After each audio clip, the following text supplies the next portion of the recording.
ladies and gentlemen, we'd like to get underway. If everyone can find their seats and remember to enjoy the show. Thank you.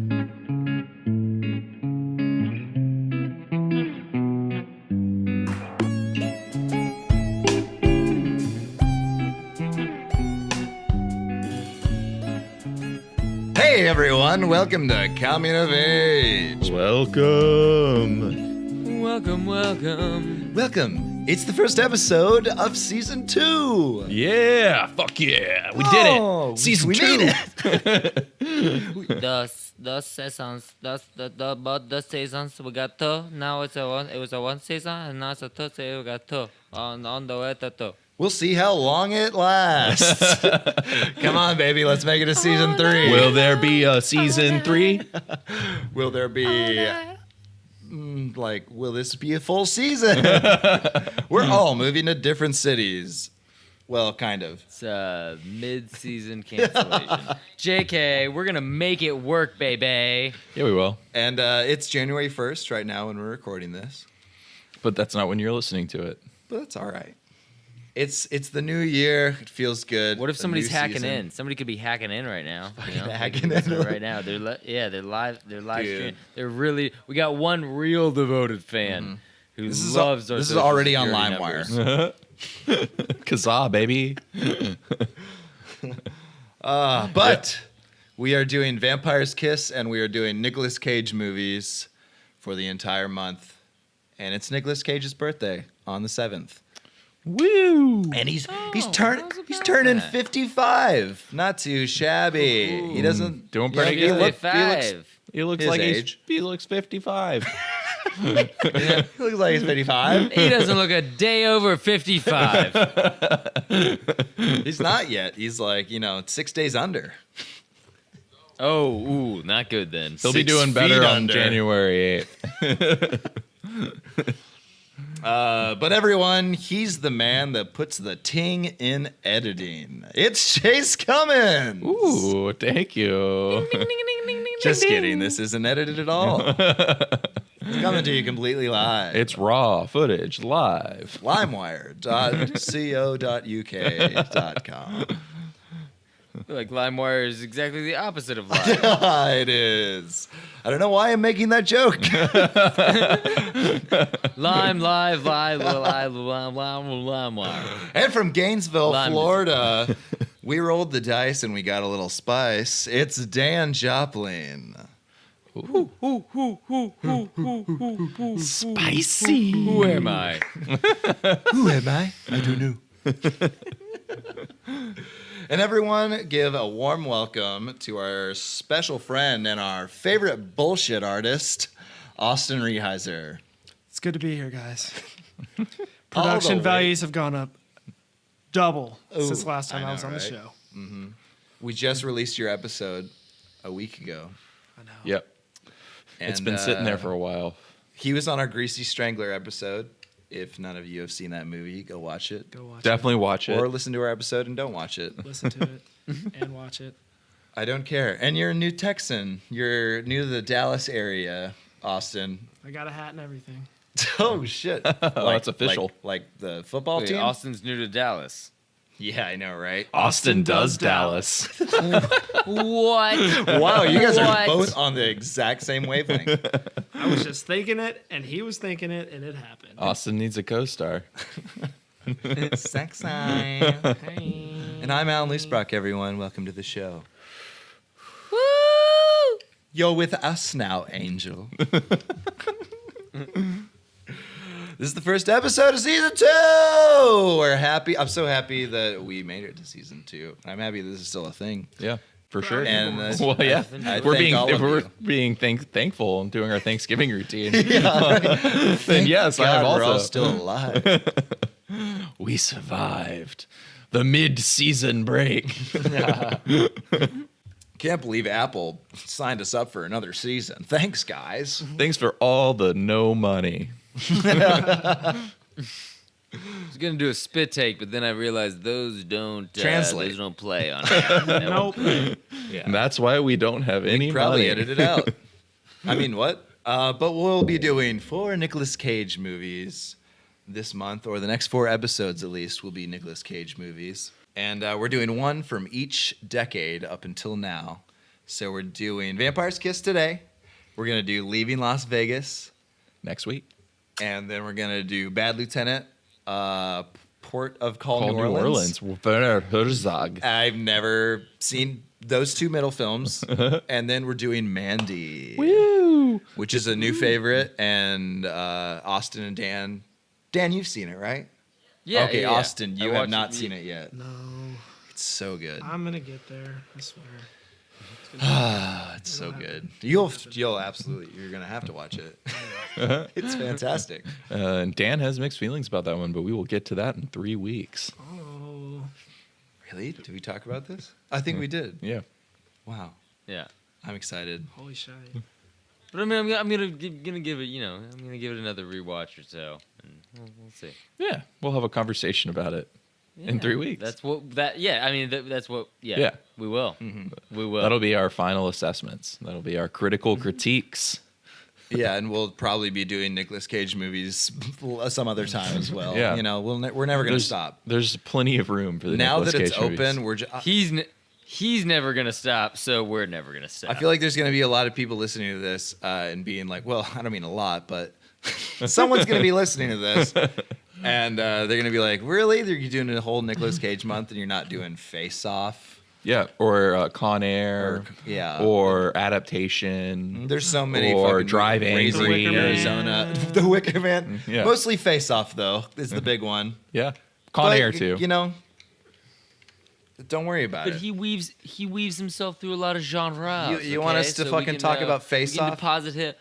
We can deposit him in a lot of different categories. Okay. And also, like, talking about Face Off, I Don't feel worry. like just watch Face Off. Yeah, It's you- fucking insane. You don't need to listen to anybody talk about that movie, and there's so many people who've talked about that movie. Just watch the movie.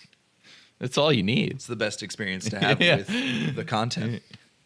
It's a perfect movie. It's one of my favorites. But I was surprised to learn that this is kind of like Nicolas Cage's like 7th film. I know. Yeah, me too. I kind of like from initially seeing this film, I thought it was like his first or second, just because I'm an idiot and I've not followed Nicolas Cage's history. I mean, very he'd much. already been in Moonstruck at this point, which was This is right nominated. before it. Yeah, it was just after Moonstruck. I was reading a thing. Yeah, it was just, and because of that, he almost didn't do this movie because like his agent was like pressuring him to do something like with more appeal and shit. Yeah. And they were gonna get Judd Nelson to replace him. Yes. And this would be not a movie we're talking about if that had happened. Yeah. But then he broke and he was like, no, actually, never mind, and called him back. And was like, no, please, can I do this? And they were like, yeah, you can. Don't worry. we wanted you. Yeah. And then the icon was born. Hey, Judd, you're out. Bye. So, Raising Arizona came out before this as well, right? Yes, it did. So About 2 years before, I think, 87. he was a big name. I feel like at this point in time, like It's just crazy to like, I don't know, to go from this movie just being like Nicolas Cage is fucking ridiculous to like how Nicolas Cage talks about this movie. It seems so much more artistic and like course. his like expression of acting like through it. He has such a history of like silent films and all this like. oh yeah, no, he's well He's educated. very well educated, and you just watch this and you're like, what? Like, it makes sense makes- after hearing it from his mouth. Well, and it but makes it's sense still after- like, oh man. After watching the movie a couple Yeah. times, you're like, I get it. Yes. So in this conversation today, we'll kind of start with talking about our initial reactions of the movie and how it's kind of grown for us. I know a lot of us have Have watched this film a grown up lot, with and this. it's grown into something different than it was initially. It's a beast. And the just like latent artistic integrity of the film, I feel like I don't know. It's so strange discovering what this film actually is. Yeah. Dan, maybe you caught it right the fuck away, but I definitely did not. Too busy laughing. A little bit I did, but no, it's interesting that you guys say that and that you guys have seen it. I've only seen it this one time and was a little bit drunk, and but still, like I know that he's not. Nick Cage can be very much a punchline. Yes. But like he is a good actor and he's well educated on and everything. So I knew all these things were very deliberate, but at first I was like, I don't understand why you're doing this. Or like some of it seems very on the nose, like a lot of the Nosferatu like hunching and stuff like that. Literally you know? watching Nosferatu at one point. Like Yeah, but a lot of the choices initially, like it's clear he's not just some fucking chump, and like it's not that he doesn't know how to act. It's just he's making these really weird choices because it's a really weird guy. But yeah, I can definitely see that upon further viewings, you can see the nuances more and everything. Yeah. You can see. I caught a lot this time around. It's all in the family genes, baby. We may be punchlines, but we are really smart. Oh, that's yeah. right. You're a Coppola, By the aren't way, you? explain that. All right. So, for those of you guys that don't know, Nicolas Cage is just a stage name. His real last name is Coppola, as in Francis Ford Coppola, and I'm a descendant of the Coppola family as well. So me and Nicolas Cage are distant cousins. We got a Coppola, baby. Can you hold out your hand again? Can I kiss it again? Can I kiss it again? Oh. So, is that why you Can you mildly turn around and let me kiss that asshole? is that why Alright, you I mean, we mildly can do that resemble Jason Schwartzman? Is he a Coppola too? He Yes. is, yeah. Yeah, he's Talia Holy Shire's son. I didn't know that. Yeah. Nope. You mildly resemble him too. We Don't were watching him and Bored to Death Roman- last night. Him and Roman are like really good. He's Nicolas Cage's cousin. They're like friends. Holy shit. I mean, What? I They're mean, cousins. know that. I mean, So I'm Jason not- Schwartzman and Roman Coppola are like good friends. I'm pretty sure. Yeah, they're cousins. Yeah. Yeah, they're like Besides Okay, the no, family 'cause I line, saw- they're really close. yeah, I need to get they're in touch friends. with I saw an anecdote about like Nick Cage coming up with the or like the inspiration for the God, I can't. Which line is it? His accent. It's like one where it's one of where he's like screaming at his. Am I getting through to you, Alva? Yeah. And it's like his acting teacher had screamed at him like, Coppola, you're not big enough. And I was like, what? Oh, I was like, is he just making fun of him, like saying Coppola? But Did you not know that Nick Cage I was a didn't- Coppola before reading that? No. Wow. One other thing I No. want to say: you pronounce it Coppola. Coppola. I Yeah, said Coppola. You say Coppola? Yeah, I said Okay, Coppola. Okay, Coppola. All right. If That's you what I listen to thought. the recording before, you'll see that Austin pronounced it Coppola or something like that. Yeah, Coppola. he did. Coppola. Yeah. But I It's good said, for the old country. yeah. I guess. But yeah, you'll see. We'll also talk about the director and Nick Cage. They did commentary on this film, and listening to a lot of that, you'll see they talk about how naive they were back then in their careers and like the choices that they made. Like they weren't really thinking it through, but like somehow in that there's still this artsy kind of stuff coming through as well. It's a very strange mix up. Yeah. Of I feel elements. it's more stream of consciousness thing then because Yes. it's not it's not overthinking it. Nice that early stage of the career where they're just like just fucking go for it. They got the big dreams. They're not even trying to think realistically, but they are thinking under $2 million for a budget. It only made back $725,000. Yikes. Yeah. Youch. Woo! And also a bit later in the show, we have a special guest dropping by. So stick around for that, okay? Can't wait for him to get here. Ooh, I'm pretty so excited. Mystery.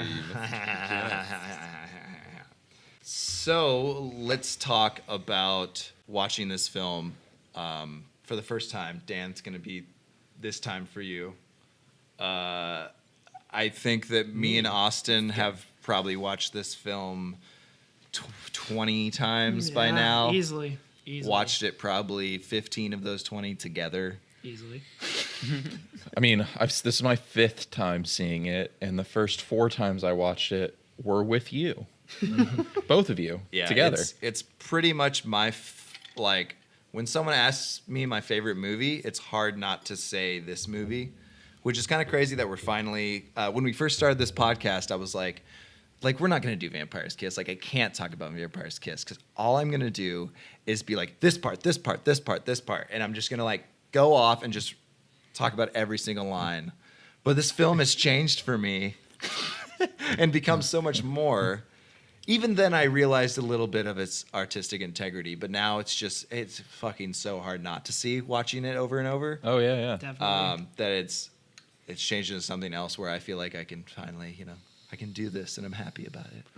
Yeah. It's evolved. Yeah.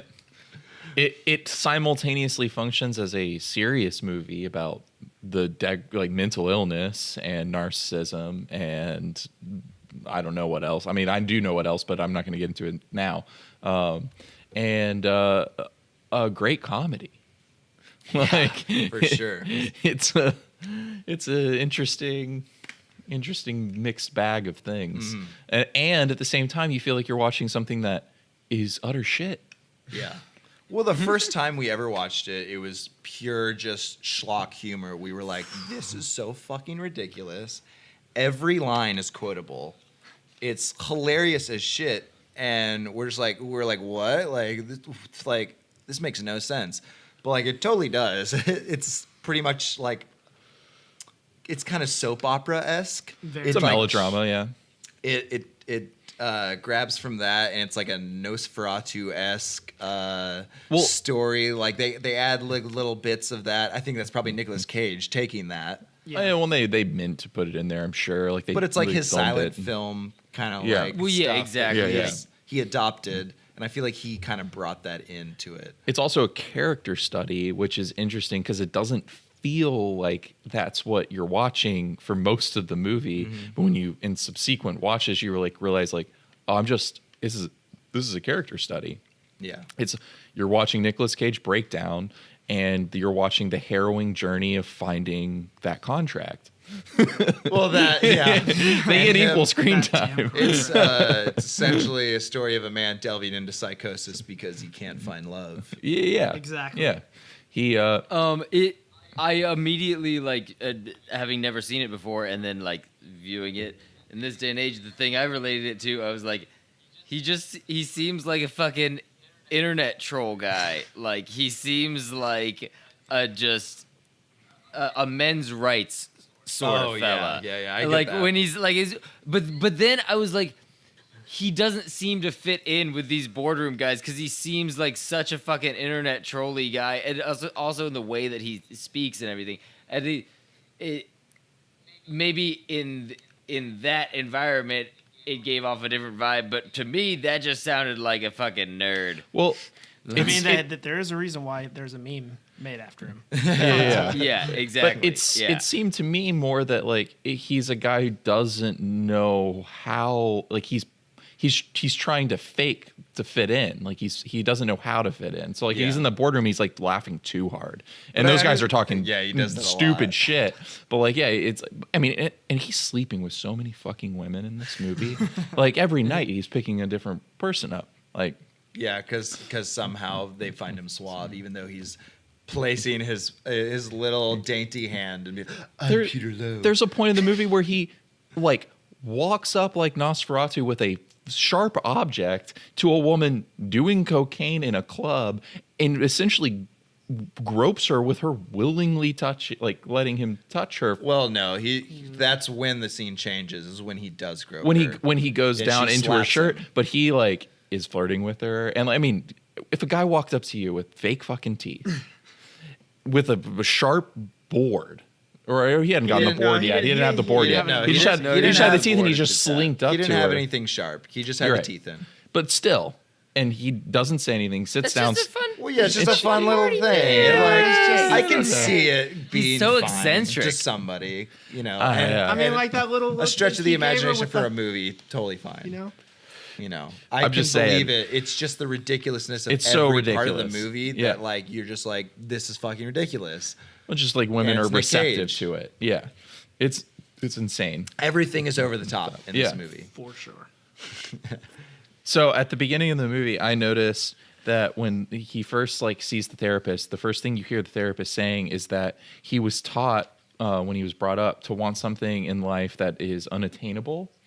And I kind of had this like, moment when I heard that, and I started thinking of it like Peter Lowe is someone who wants to find like true love, but he's afraid of it, and like he can't ever attain it, and that's why he like ultimately turns himself into something that can't be loved, like a vampire's, Yeah.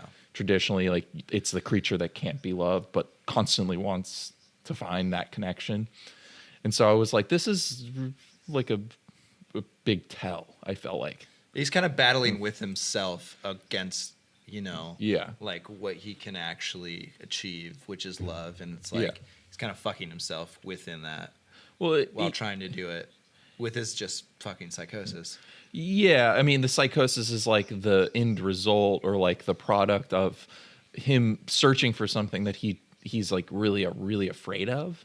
Like when he starts to have feelings for someone, he literally leaves her in an art store. Like he just like leaves her there, and then when he goes to meet up with her again, the vampire shows up, and it's like he's afraid of it, and his mind is keeping him from being able to actually achieve that.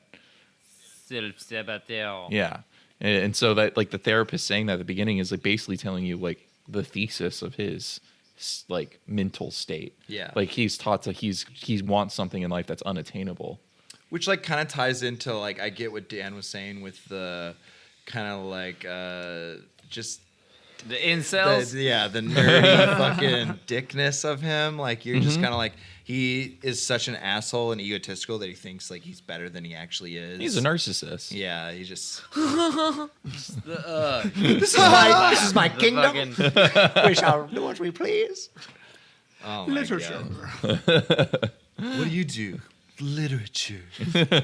He's a short story agent. and it like comes out in the way he speaks and everything too, which the voice was a weird thing. It is the very voice was something strange. that like I looked into it a little bit more, but like at first you're like, I don't know if it's like supposed to be like a pretentious thing, like it kind of sounds like surfer dude, but also sounds like just pretentious, stuck up Dull. your nose, like elitist talk. So I read a thing that was talking about how the whole accent is based on His father. And, Yeah. yeah. And he was like that. The pronunciation and the dictation is like how his father spoke, and he like thought that looked good on like a literary agent character. Yeah. But like it's not a consistent accent. His dad No, his dad was like a literary professor, I think. Yeah. Is what it said, Yeah. right? He was like some kind of professor. Yeah, and so he was like, a literary professor, like, hey, and like his dad specifically chose to start speaking really very deliberately, very I don't know, very pronounced. So Yeah. I think it's an interesting choice. At some point. I think it's an interesting choice because I think if you take it as a serious choice and not like a bad decision, Comedic. then it's I think it shows like it reinforces that like he doesn't know how to fit in, and he's just like kind of playing this idea of what he thinks is like acceptable and like represents him. Like it's like a forced identity. Yeah, because you'll definitely notice many times throughout the film where it does change. Once you really lean into his psychosis, a lot of the film makes a lot Yeah, more a lot more sense. sense. And I don't know see- if that's something that you can credit them for. Yeah, or because not. they even admitted they don't know what the fuck the movie's about. but they also, kinda I do. think that's But Also, there I are think that- parts that are just go on, Dan. I was just saying, I think that's also like an issue with like just Nick Cage's acting. Like he's a good actor, but like it is very easy to confuse like very deliberate choices that are very interesting choices that like do make sense on a certain level with just bad choices. It's easy to confuse those two, Exactly. and Yeah. like he makes both those choices. Exactly. Like, You're like, sometimes you're he like, just makes oh, that was a choice. and so you're just like, I can't quite tell if that was a bad one or if that was like just a really one I don't understand yet. I think that's funny you say that because it comes down to it. This movie, it is both. It's like it is a choice I didn't understand. Now I understand where the choice comes from, and I understand that it was a choice, but it didn't mean it was a good choice. Like, it was still a bad decision. I mean, it was like I commend him for it because it's like he took a risk, and like in theory, when you say it out loud, that's a great idea. In practice, it's insane. That's what I what he's recommend. going Like, for, I guess. If you've seen this movie, like look up the commentary, like at least the highlights. They have like clips of the highlights on YouTube, where it's just the director, what's his name, Robert Bierman, and Nicolas Cage talking about how they didn't really know what they were doing, but like also their how they understood the story, and like they didn't think that anybody else would really understand the story or even did, like when they accepted the movie, and how they didn't really care what other people thought. So it kind of gives you a little insight into what they were trying to make, but at the same time, like why it is what it is, what the product that came out. I think also too. Do you know how old Nicolas Cage was when they made this? I'm not sure. I think he was born in like 1964. Like late 20s, early 30s. He's 23. Yeah. There's a 23-year-old Nicolas Cage. I think that's part of it. It's a fucking. He's young and he's like, I'm famous. I'm a fucking Coppola. I've got my own career. Yeah. Like that is admirable And at it's this like point. him wanting to do different things and like thinking. And he's that like, this really, is it's like, I'm going to challenge myself. Yeah. And it's like, when you. He was insistent upon eating a cockroach. And he did it Yeah. twice. I don't know that. I don't know that he would still be so insistent upon eating a cockroach. As a 55-year-old man, I would not be very insistent upon eating I cockroach. think he would. I wouldn't still put be. it past him. I would not put it I past would. him. At I all. would. Not now. I would eat a not cock. No. I'm not saying I don't think he would eat a cock. He would refuse to eat a cockroach. I just don't know he would be so insistent. Yeah. Like, be like, Yeah, this is yeah, how we anymore. have No, this to needs do to it. happen. Yeah. Because that's exactly how Like it came the thing to with be. the bat. Like the thing with the bat. He was sent his agent or he sent like his Assistant. his PA out to go to Central Park one night to go find a bat because he didn't want to use a remote control bat. Yeah, he wanted to use a live bat in the bat scene. And the director was And- like, "No, we can't do that." Yeah, if you because get bitten by a bat, you might actually die. Yeah, that's what he told. He convinced him that he would actually die. He had to do that with a bunch of things. He had to probably do that wouldn't. with the fucking gun scene too. He was Yeah. like Nicolas Cage was getting pissed about the prop gun, and Robert had to be like, well, no, because even if you use a real gun with blanks, it can still kill you. So you have to use the prop gun. Damn, he probably heard about Brandon Lee and was like, "Whew." He was like, Right No, call. that was a Yeah, couple right. years. That was a couple years I later. know that's what That I'm was a couple saying. years- Like yeah. he Oh, probably yeah. he probably saw that after the fact and was like, "Whew." Thank fuck I didn't kill Nicolas Cage. Good call. Yeah. called 'Cause of his called fucking Nick Cage up method and was just like acting. saved your life, saved your That life. crazy life. Cage. You know what Nicolas Cage compared that cockroach scene to, though? He compared it to a $2 million special effect. Oh, yeah. He said it was like It's it like was a like bus when blowing up. in speed.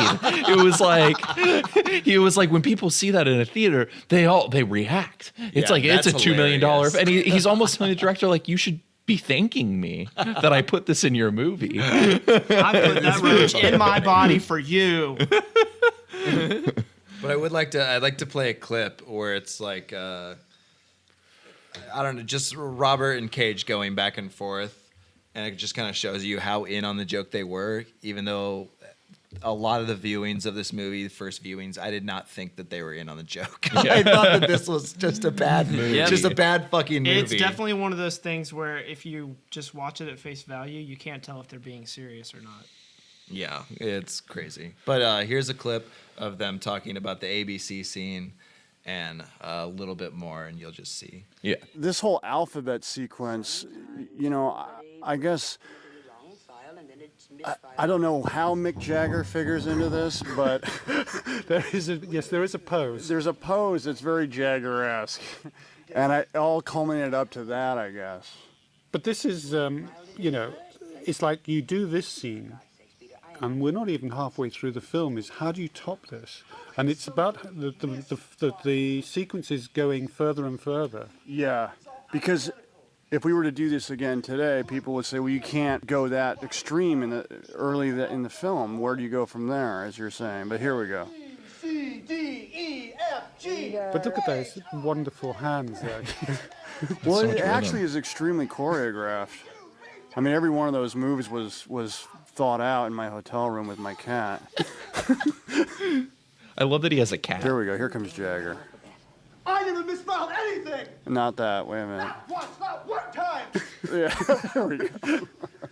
Yeah.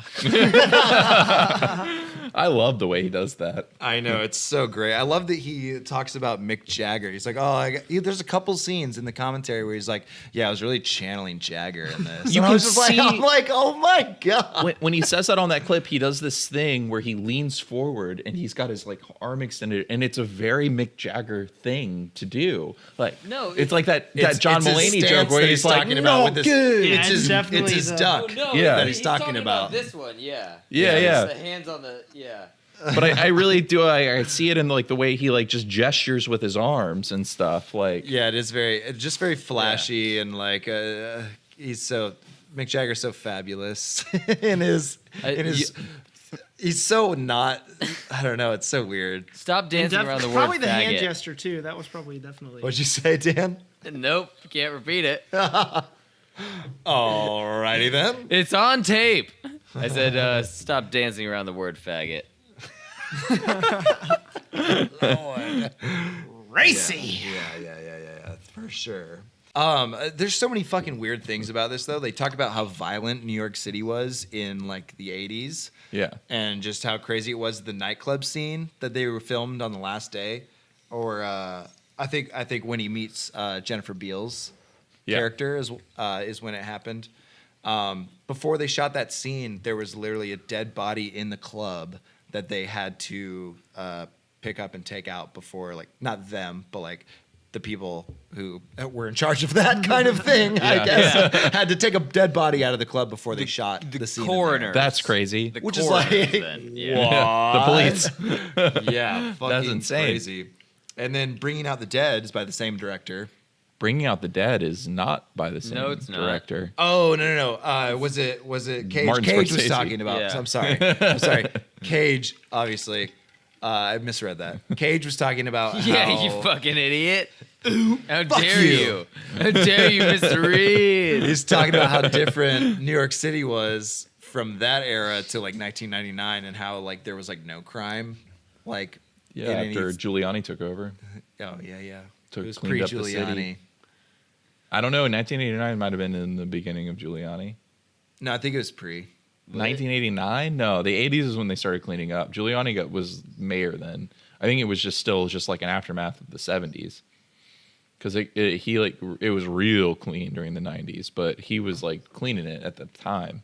Well, he has a quote that says it was pre-Giuliani. In 1989? Yeah, read that. I see that. I feel like my timeline, my histories, I'm having a Mandela effect right now. And I hate Rudy Giuliani. But yeah, fucking movie. Good God, it's awesome. We should go through some things that happen like we usually go through movies. And I've got a thing here. It's actually the only thing that I wrote down during the watching of the movie. Mimes in mass slapping each other when he comes home from the fucking grease hole. yeah, which was real. What? That way, what? Yeah. Which was like, those weren't actors. That was just happening on the street. Are you sure? Because I heard the director say something about like I don't know. I didn't what know was what the thinking. fuck I was thinking. Yeah, I heard that too. No, I think he put them there. Oh, really? Yeah. From my understanding, it was always like a lot of this was shot just Guerrilla Either way, that's very interesting. But now I need to know: did he put them there, or did Well, I know at the for end. no reason?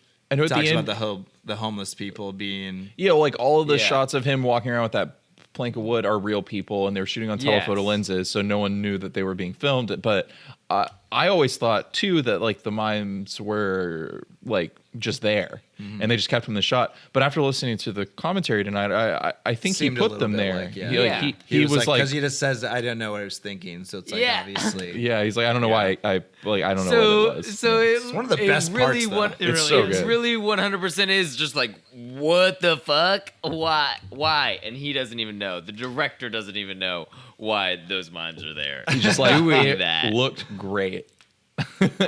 It's so weird. Oh god. All right, so let's go through this film. Let's go through his transformation a little bit.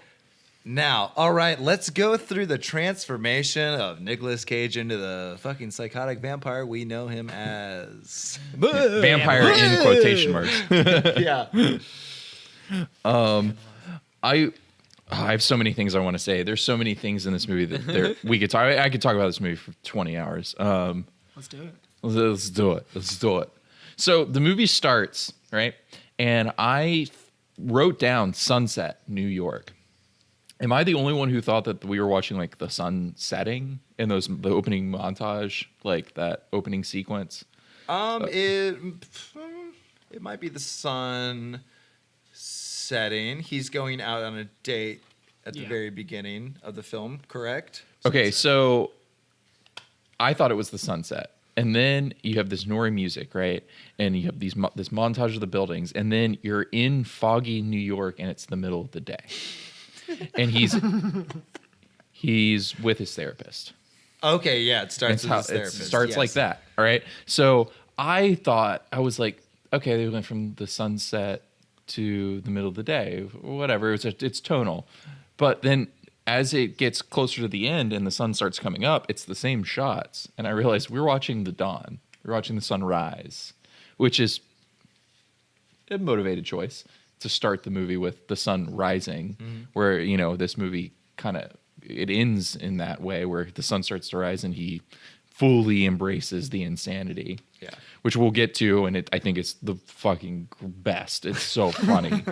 But yeah, he's with the therapist, and he's talking about getting rid of the girl, like the girl from the night before, where he was, he fucked her and he wanted her gone, but he really wanted her before he fucked her, and then he didn't want anything to do with her. Yeah. And so they're talking about that when the movie starts. There's a lot of lines in this film, you can really miss them if you're not paying attention. Yes. If you're just kind of like, oh, yeah, this movie, blah, blah, blah, it's going, Yep. Whatever. This is the Now, first there's time I watched it.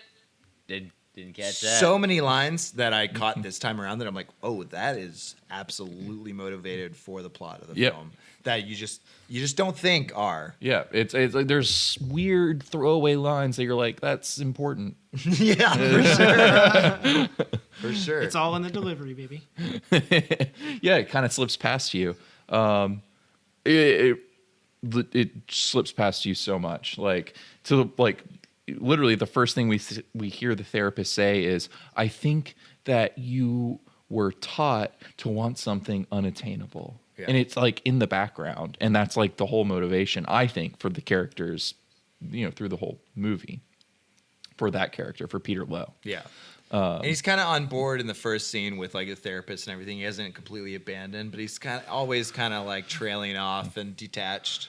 I was writing down, so like he basically is talking about like how he wants to get rid of this girl, and the therapist directly after he tells the story, she's like, well, just before you were telling me all you wanted was her, you were lusting after her, and he was like, yeah, I was before.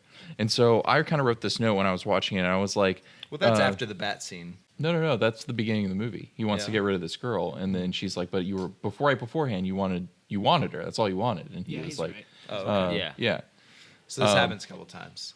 Yeah, okay. For the mobile, we'll get to the after the bat scene when he's in the therapist's office. So like, because he Again. says some interesting stuff there too. But Just like a vampire, he gets all the women, any woman he wants. pretty much. Pretty much. Such a vampire. But I wrote down that like it kind of shows you like this aspect of his personality where he wants her gone, and he like wants control, right? So this aspect of his personality that's like he has to have control, like over everything. Like there's even a point where he like tries to end the therapy session early, and he's like our time's up. It's fine, and the way he treats Alva and stuff. And then this lustful, like he has to have this woman. And the minute he does, he's just like, he wants control of the situation. He wants her gone. And that kind of mirrors the typical or like the traditional Dracula, like personality trait that like he wants full control of the situation. He literally wants to be able, he can control your mind. He can tell you when he wants to leave. Like like Dracula has that persuasive power. So I felt like there was this like right off the bat, this like Right off the bat. No pun intended. this association with like a character that is similar to your traditional vampire or your Dracula. Yeah, I can see that for sure. I had never thought it before. There's a lot to this film that like Because it's not traditional. goes so unnoticed. It's fucking crazy. The one thing that I'd noticed within like the artsy kind of aspect of this film is the scene where he comes to work after he's been fooling around. I guess I can't remember who it is with, but when he's in his office without his socks on. It's after Jackie. That's after the bat experience. It's after the bad experience. Yeah. After he's kind of like she's looked at the little boy in the hallway and be like, never mind. Which that little boy, to me, I literally made note. I was like, weird kid spying in hall, and then like the camera becomes his point of view when they're like going into the room, and he looks so scared. Yeah, it's like so weird. It's like just unsettling. And then like they use the exact same shot at the end of the movie. When Alva's brother goes in at the very end, Yeah, and it's yeah, the that's true. exact same camera shot. That's and silly, it's like where yeah. the little kid was spying, making me think that like, maybe the kid's there looking again. Yeah.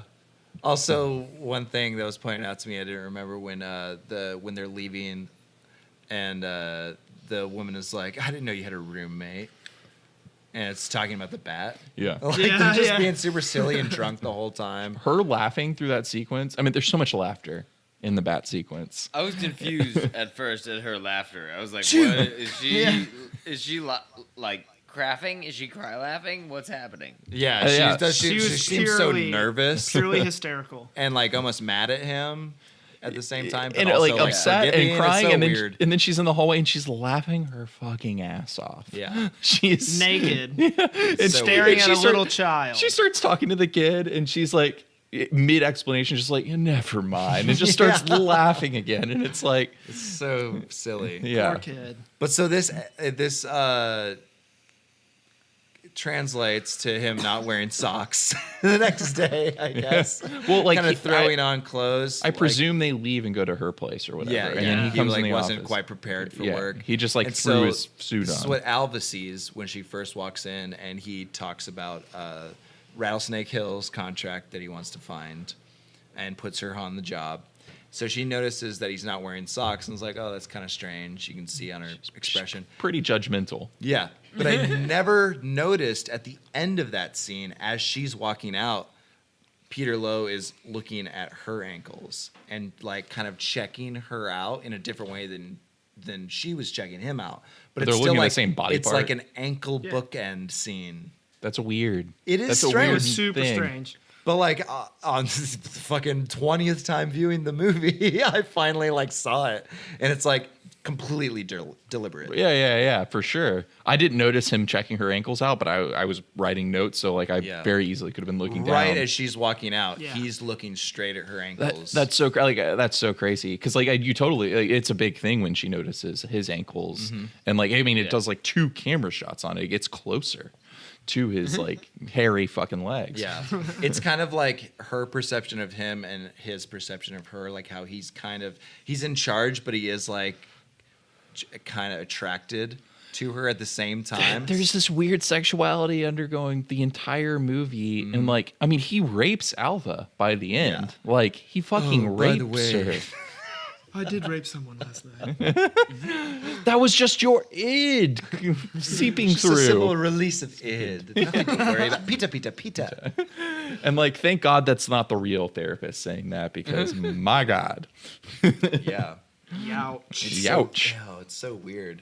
So in that scene, like I wrote down all these notes, kind of like just like the progression of how things go, and that is the first scene that we get the first Alva, like this yell, like we get the first like enunciation of him, Alva, yeah.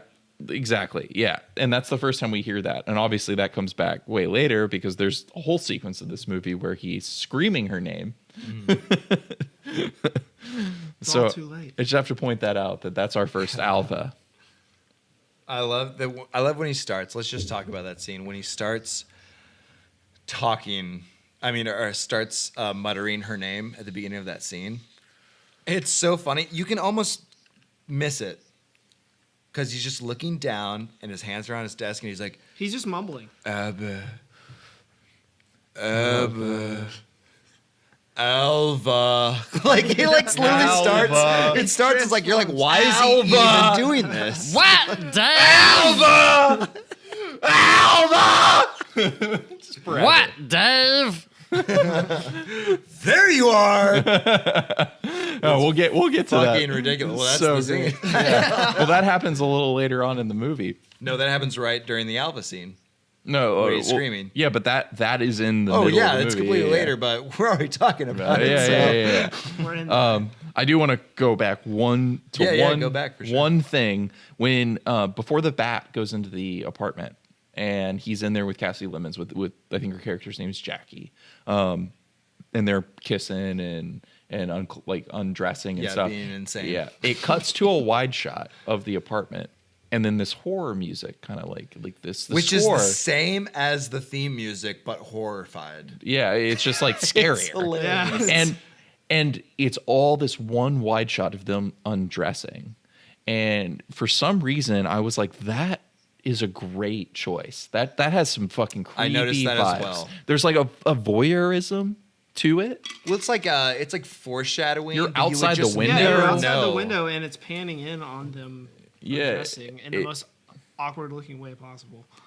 But it is good. Like if we're gonna talk about the bad things in this movie, we're also gonna have to talk about the good things. And like that's a effective shot. Like I was like unnerved a little bit. I'm a little.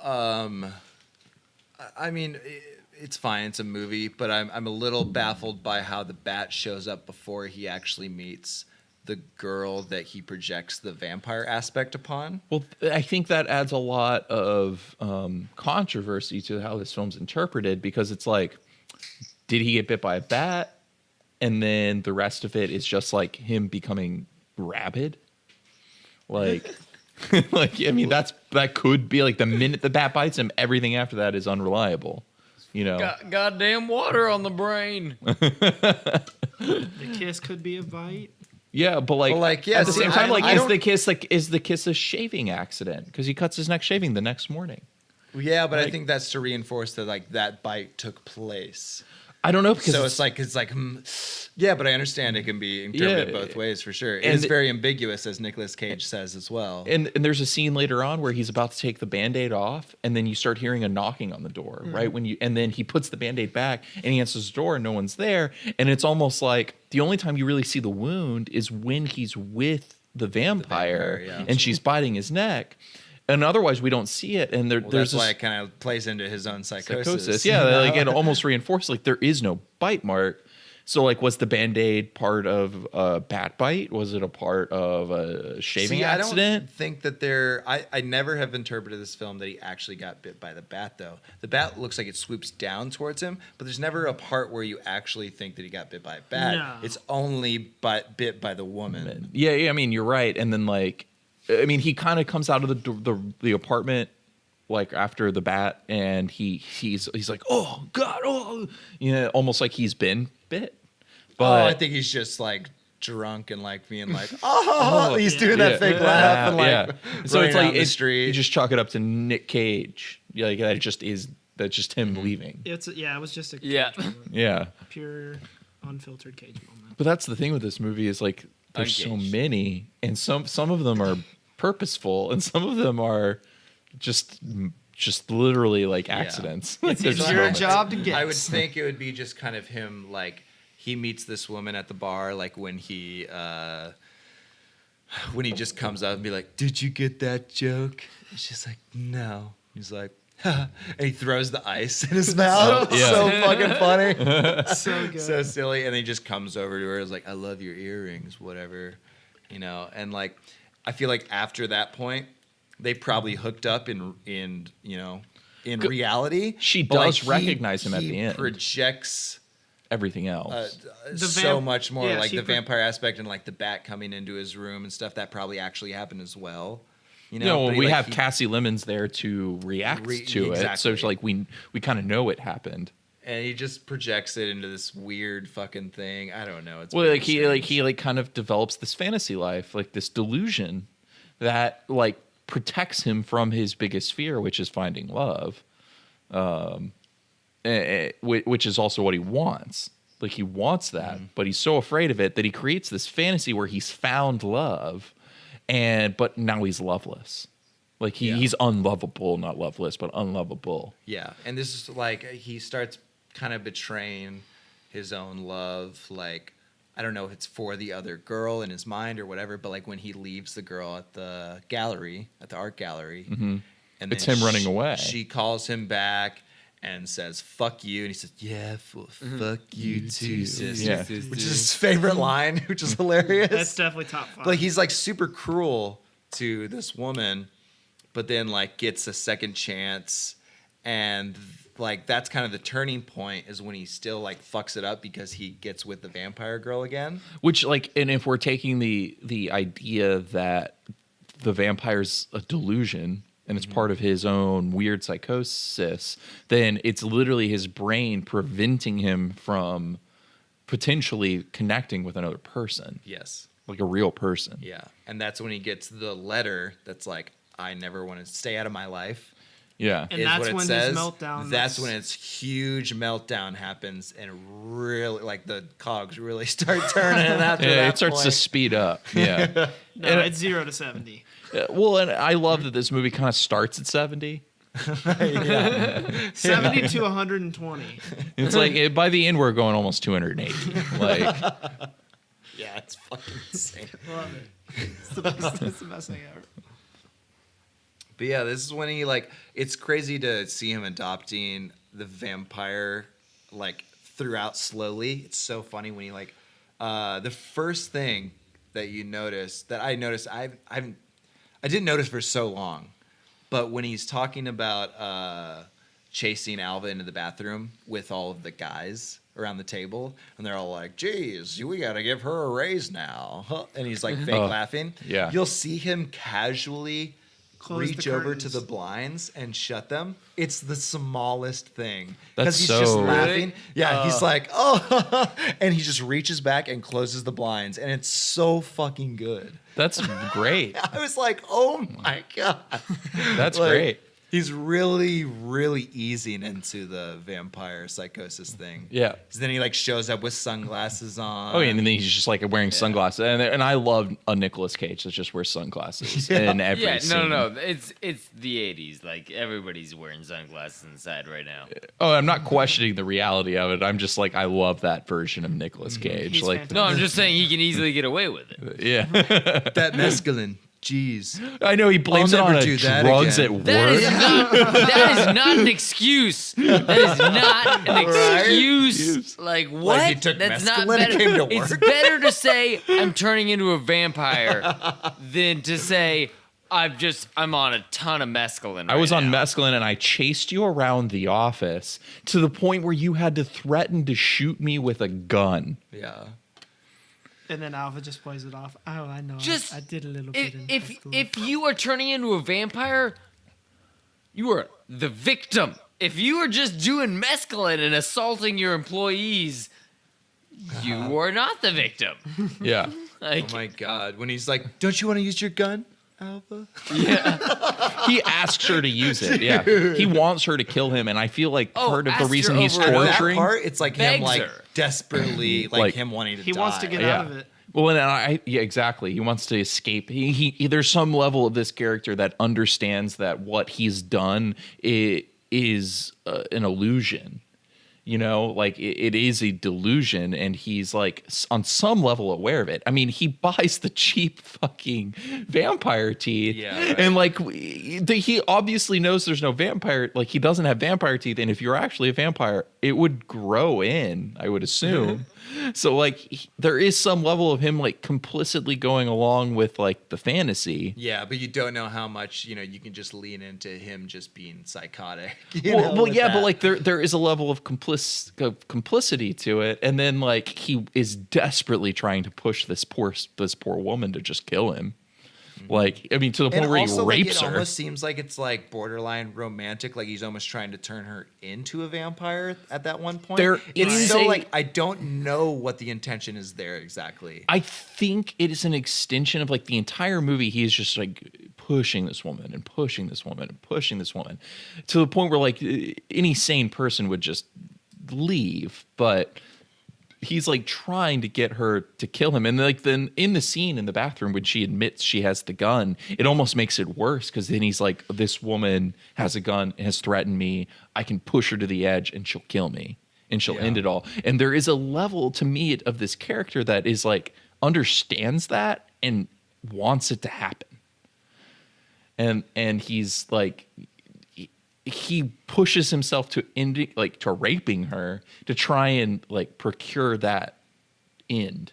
And see, this kind of goes back to how it's a lot of these things you don't pick up the first time you watch it, because in that same scene, it's almost like the director is like intentionally trying to throw you off by having, like, there's two separate bathroom scenes, and in this particular one, you have the old woman in there that's just like, what the fuck is he doing in here? And it's just Oh my like God. completely trying to distract you from what's actually going on. Yeah. Well, also, just and she that immediately old leaves. woman just being like, come on, if you're gonna rape her, go ahead and rape it. Like, we got shit to do today. Like, just leaves, fucking just this woman. see, hitting yeah, And it. I will Assaulted. point out, when she leaves, she looks directly into the lens of the camera. Oh yeah, she does. She totally does. What the fuck is going on? I'm going to use my gun. Who is she, Ryan Reynolds? Yeah.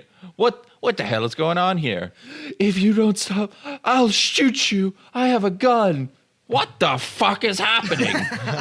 And then you have the next scene. You have this like roller coaster coming from Peter Lowe, where he goes. He hears that she called out, and he's like, "A bad cold." Like, so Well, he yeah, like, finds out, immediately goes knows to it's her bullshit. house, and it's like, "Oh, Do you but have her home address? Yeah, right. He just rips it off. He's like fucking looking through with his sunglasses on and like directory and everyone. His fucking cigarette. So you're not silly. Yeah. Oh my god, him putting the cigarette in his mouth and just hanging there. It looks so great. So fucking good. Him going to her house and being like, I feel so terrible. It's a truce. I want to call it truce, man. And then getting her in the car, they go to her brother's where she gets the blanks, and he's just like, "You little fucking cunt! Like, you better Yeah, on the find way- that goddamn contract." He turns on her on a dime multiple times. Mm-hmm. I mean, he literally like is constantly just like harassing this woman and then talking her down and being like, I'm sorry. I didn't mean to hurt you. I wasn't trying to do that." And then just being like, "You fucking bitch. You fucking cunt." Well, like when they finally get back to work, and he grabs her by the fucking hair. And it's like, I almost shelled out $50 to get you back to work. You better fucking make it worth it. Yeah.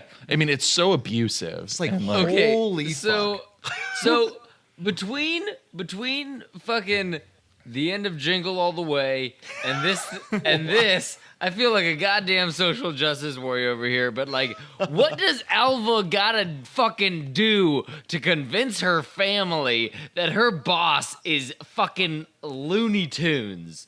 Like, she's just like, he's fucking, and they're just like, nope, you just gotta go to work. You're just, no, he's just, that's the way it is. That's the way society is. I can Just deal believe with it in some aspect as well, where it's like a mother just being like, well, everyone's fucking boss is crazy. No, you I have to mean- fucking keep on working. Yeah, no Yes, one but understands it's because just- it's seeing it- they're not yeah, around him. It's the dramatic irony of seeing it from Alpha's side. Yes, that you Yes. you But already you're like, understand. fuck. But you're just like, God damn it! You're just like, you feel for Alpha so much. You're just like, please, guys, why won't you just fucking be like, okay, let's at least go talk to your but let's go find out what the situation is. No. Just No, like, the get answer is get just the fuck get. out. The answer is just for Alva to get raped and then her brother to get really pissed. Yeah. What What's about doing? HR? Yeah, what what's- happened? And then for him to go to jail and the cycle repeats itself. What about human resources in this? I mean, they are literally running through a fucking office building. Well- He jumps on a desk in front of everybody. I mean, Like, it's a 3 foot desk. I mean, he makes that jump. yeah, there you It's a are. different- Listen, it was a different climate. Okay, but like they're making fun of her in his boardroom. Like she obviously went to a higher up and she demanded a raise, and it's like, what is wrong with this? Yeah. Well, I mean, Hey, mate, and what's sad is that like I totally believe it as an office culture. because everybody in that building was so nonchalant about everything. Yeah, even the old woman in the bathroom Even is just like, vampirism. Well, yeah. I forgot. What did the old lady after that scene? She goes up to she says, "Are you all right?" But then she says something about Peter just being like, "Oh, he's just having one of those days" or something like that. and It's she like, just like leaves, yeah, and then like later he's in the bathroom and he does the whole like, where am I don't see myself, like in the mirror and thing. that's another scene that they almost try and throw a distraction at you by having the guy in there taking a shit. Excuse me, ma'am. Could you leave the bathroom? I'm trying to take it down. Yeah, if not, go back to the ladies' room. Where the fuck are you from? Like, Yeah, but like, his psychosis is ramping up so much in between, like where he's hearing the knocks on his door and he's like scared as shit that the vampire's gonna come back. Like he's scared of her as well when he's in his room. He's like sitting on that chair, you know. but he like loves her, and like I don't know. And then everybody in that office building is complicit, man. They're all they just ignore it. He got through to everyone. He's in that bathroom screaming at himself in the mirror, and the guy is just like, "Welcome back to your bathroom. What the fuck's going on here?" Like, God, where am I? I'm trying to take a dump. yeah, it's crazy. Yeah, so he's having all these scenes of like really showing that how he's transforming into this psychotic vampire delusion thing. And then this is like when he's in his office and the vampire has returned to him in his office and is like biting him, and it's almost like symbolism of He's embraced it. I guess him, yeah, kind of embracing it. I don't know. It's right before Alva she finds the contract. Okay, so that's this thing too.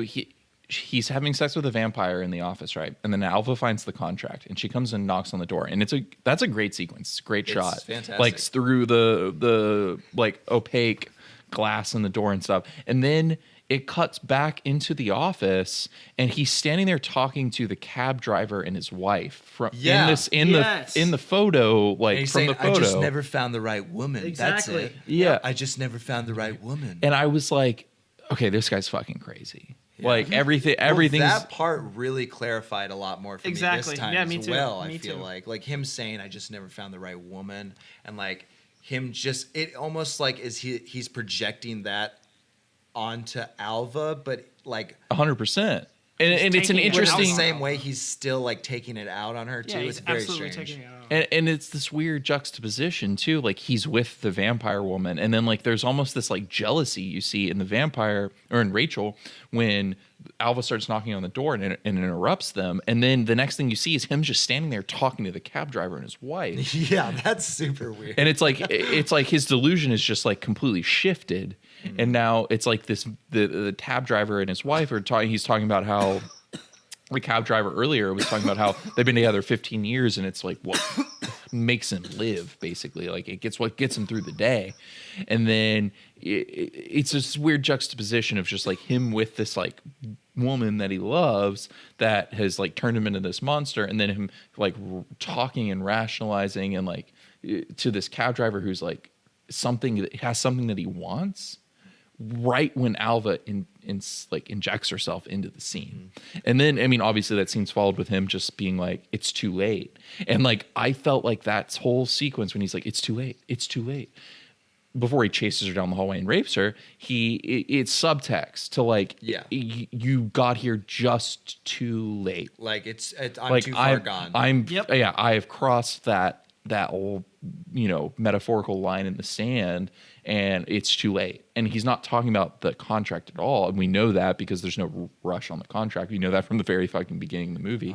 So like there's this weird subtext to the whole thing, and I after listening to the commentary, I wish that it had been even more intentional, because it feels like to me Nick Cage brought a lot of good intentions to this role, and that director had no fucking clue why some of this stuff was in there. Yeah. And so like those choices, like when it comes to those really small choices like that, like those juxtapositions, I don't know if it actually means anything. Like we can put meaning on it. Like it obviously like it's a bold choice, but I don't know if it actually had any meaning behind it. It kind of bums me out.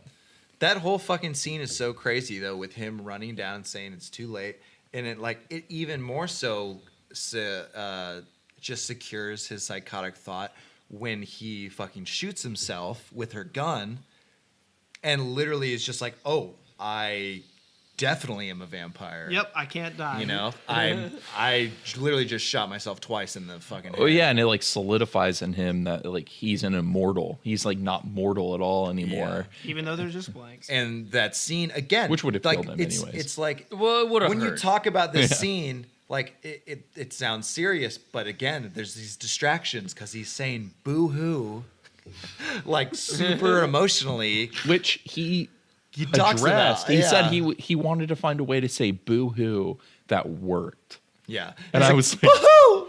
Yeah, it's so silly. I mean, it's the closest you can get to a working Bahoo. It's fucking ridiculous. Unemployment, can you deal with it, Alva? You're fired. He just slaps her. Like, oh my god. Oh, I will rape you, Alva. I will. Sticks out his tongue. So fucking weird. And then that's like after the scene where he's like, I'm a vampire. And he talks about running down the street saying, I'm a vampire. I'm a vampire. And how like he said that was like taken so badly with his peers and just like no, the he acting got a lot of community. he got a lot of shit Yeah, for it. everybody. for it. Yeah, well, I mean, that's the number one thing. Like, that's in the trailers, too. And you're just like, oh, yeah, I guess I'll see this movie. It looks fucking ridiculous. Yeah. I'm a vampire. He I'm said a vampire. he said he did that because he didn't think he'd ever seen that before. And I was like, yeah, because Well, he did that because, and he did it like that because the director was like, "You're running too fast," and he was Run like, slower. "If I'm gonna run slower, I'm gonna run like this, like." And he was like, and so he ran like that. He ran like go go go go go. Yeah, it's ridiculous. I love how much power Nicolas Cage had over the final product of this movie. It's absolutely insane. It's like telling the director how he's going to play the scene. Again, because he started this movie with like, "I quit," and then just like, "Okay, never mind, I'm back." Actually, I want to come back. And they were just like, "We have Judd Nelson. Whatever you want, whatever you want." That's a good point. So this is like him just he's already ramped up. He's fucking there. He's ready to go get his teeth now. He goes to the nice hot topic. The best Hot satanic topic cult I've ever shop. seen. Well, hey, and then he hey, spends let me show you. $350 Let on me a show pair you of to my plastic teeth teeth. guy. Let me hook you up with my teeth guy. Oh sure. Which is what the funny thing you just said, Dan, is I heard today that Nicolas Cage actually has a knife guy in real life. A knife And he guy? talks about him. He's just like, I he's my don't knife doubt guy. Yeah, it. that He's my makes I knife feel like guy. he's got a lot of guys. He's I got love guys that for so a lot much. of things. These are Yeah. fiberglass. Very ballistic. Tainted yellow to look real. I only have 20. Fucking clean me out. Did he say they were 90.95 or 19.95? 1995. And then the plastic ones are $350. There's a price fucking problem there. Those plastic ones are Clean them out. terrible. They're $350 in 1989. I can go get a pair of those right now for $250. Well, hey, you know, I don't know what kind of plastic these are. It seemed Well, you all know, right see, to that me. shop sells them year round, where they probably only come around Halloween. Yeah, you get the discount price. Ta-da-da! Oh, he puts the fucking teeth in. One of the best parts, him just crawling. During the commentary, they talk about that. They're like, I have no idea what's going on here. Like, I don't know why I'm crawling around. And then Nicolas Cage when actually he crawled, thinking I that was like, he... "What the fuck?" Dude, because it's like crazy. everything else he was doing was like, okay, Nosferatu shit. Like even there was this one particular way he held his hand, like it was like this weird like index finger and like thumb together, but like these other ones were like a claw thing. It's a very specific way that like if you look at like screenshots, of Nosferatu, yeah. it's like it's exactly how he held his hand. It was just like Yeah, he was fucking walking absolutely through. channeling that.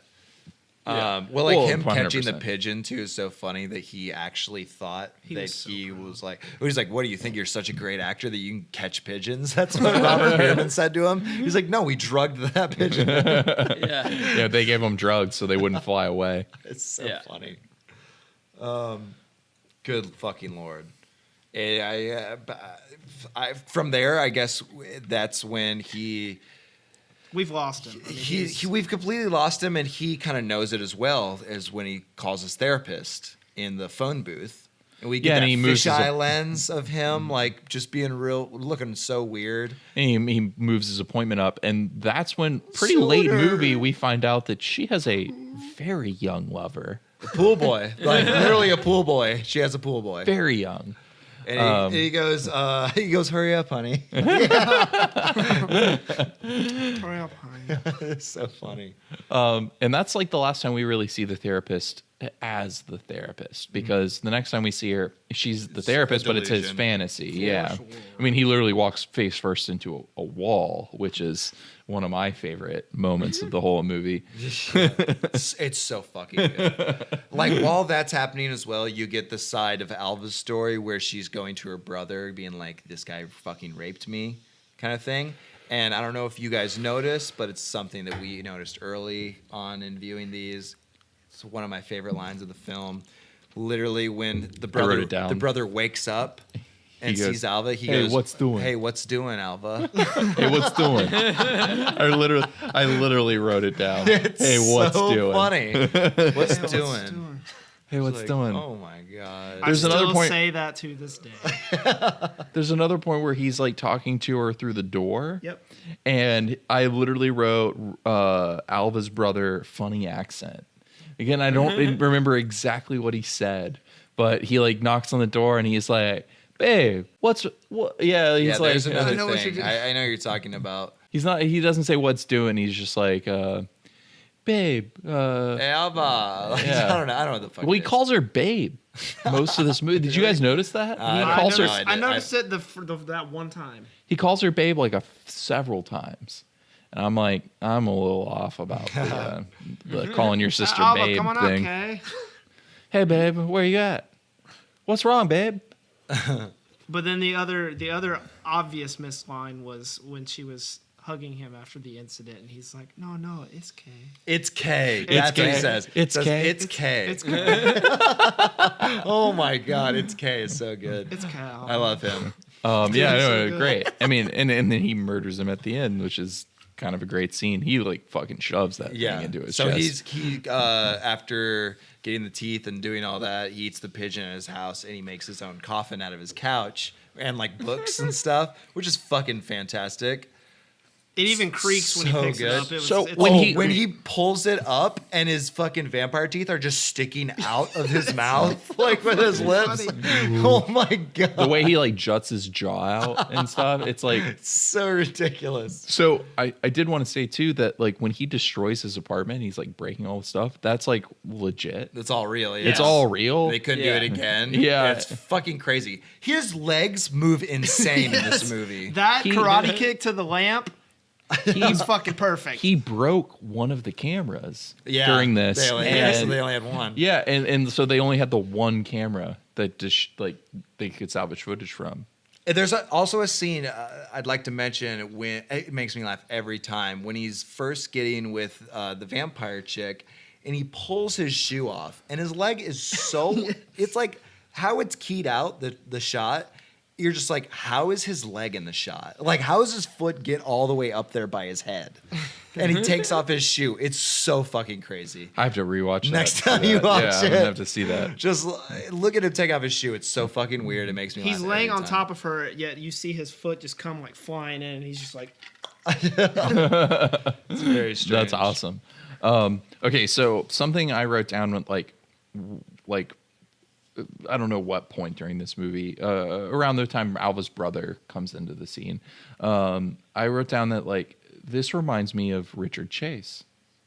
I don't know if any of you know of him. Where is that again? The vampire of like Oh, Santa Monica Vampire or whatever.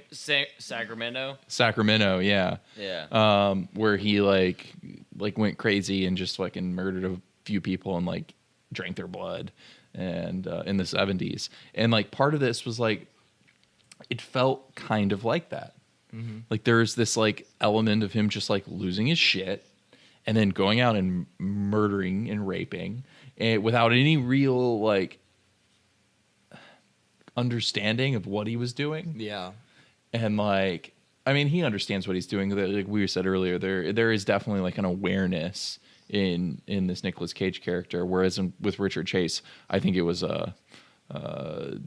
is a little not aware. Like he legit thought he was doing the right thing, but kind of in the same way here, he thinks he's like on the quote unquote right path. So there felt like there was like this true crime influence to it almost as well, or at least a true crime like inspiration or like correlation. It almost seems throughout the movie he like feels like he's becoming closer to Rachel the vampire, like by doing all these things. Like until she just tells him off at the end and about how pathetic he is. But like, yeah, that's what it seems like he's trying to win her affection. Exactly. Like, I'm doing it. Look, I like ate this pigeon. Yeah. She's like, you fucking loser. Like, I'm with this guy now. She literally she grabs the teeth out of his mouth and is like, "You're pathetic." Yeah. Very antisocial, Peter. Which is, she very antisocial. But her being at the club right after that with that same guy, and then both of them being like, we don't know who you are. And then like it almost like this break in the fantasy where there's this realism of like, Peter, yeah, how are you? Like, why are you attacking me? How am I? Yeah. So funny. Check her teeth. She's a goddamn vampire. Yeah. The part of that, like, to me was like, it still is playing on this line where the filmmakers are going, is he a vampire? Is it in his head? Is it real? And they're just like making him out to be crazy. Mm-hmm. Like there is this moment there where you're like, I think I know what the movie's about after seeing it so many times and watching it. But like in that moment, still the filmmaker is trying to be like, did she make it up? Is she playing along? Kind of playing along right now? Does she just happen to be at the club? At the end, she gets the last line. Yeah. And like, but does she just happen to be at the club? Like out of coincidence. And even in that club scene, she even like has like a subtle little like smirk on her face when he's getting thrown out. Yeah, there's like a level of like, by the way, he may not be as crazy as you think. Right in that at the end of that scene, and it's like, I don't know, it's almost problematic to me. I don't think so. I don't think it's problematic. I think in like in the sense that like the director and the storyteller doesn't know exactly what stance he wants to take, and so at the end of the movie, he has like a pretty good idea, but he leaves these little like things in that are like, but it might not be that. It might all actually be happening to him. Like you can leave it ambiguous. There's no commitment. But he needs to have made a decision. Like even if he leaves it ambiguous, so you can like kind of question it, he needs to be able to be the like, filmmaker himself. But this is exactly. Yeah, he needs to be able to answer the question. I feel like, and it feels like he didn't or doesn't want to, and so he's leaving it in there to where like it might be a real. Like I don't know if it's that. I feel like it's definitely part of his psychosis, and I feel like it just happens. Like this woman definitely still does exist in the world, and he happened to run into her because it's a fucking movie and it's small budget, so like you're using the same characters to kind of close that path. Well, like I don't know. And her having the ending line is just kind of like it's not that part small of budget his, like, though. I don't know, but like I don't know. I just, like it's a conscious choice. It's the conceptualization of it is pretty small, narrow. Yeah, but like it's still a conscious choice to do that. Like I know, but I just don't think that it's. I think it's part of his psychosis, and you're supposed to kind of separate it as her being like, "Yeah, we went out on this fucking date." I understand the ambiguousness of her being like, maybe she's in on it, but I don't think that's what was intended necessarily. But by editing in that last little shot in with like the half smile and like him getting kicked out and like accusing her of all this stuff, and like you could have cut right there and been like, oh yeah, it's part of his psychosis, but they add in that little like it's wink. A little silly. It's like that little wink. It's like a little. It's just. It appears to me that they didn't really know what they wanted to do with it. I think that last little edit was perhaps a mistake, but I don't take too much weight as to the plot of the film with it in there. I know I'm being nitpicky, but like I feel like with a movie like this, it's weird because like you can get nitpicky, and there's a lot of nitpicky things that like they do correctly, and there's a lot of things in this movie that on the surface look bad. Yeah.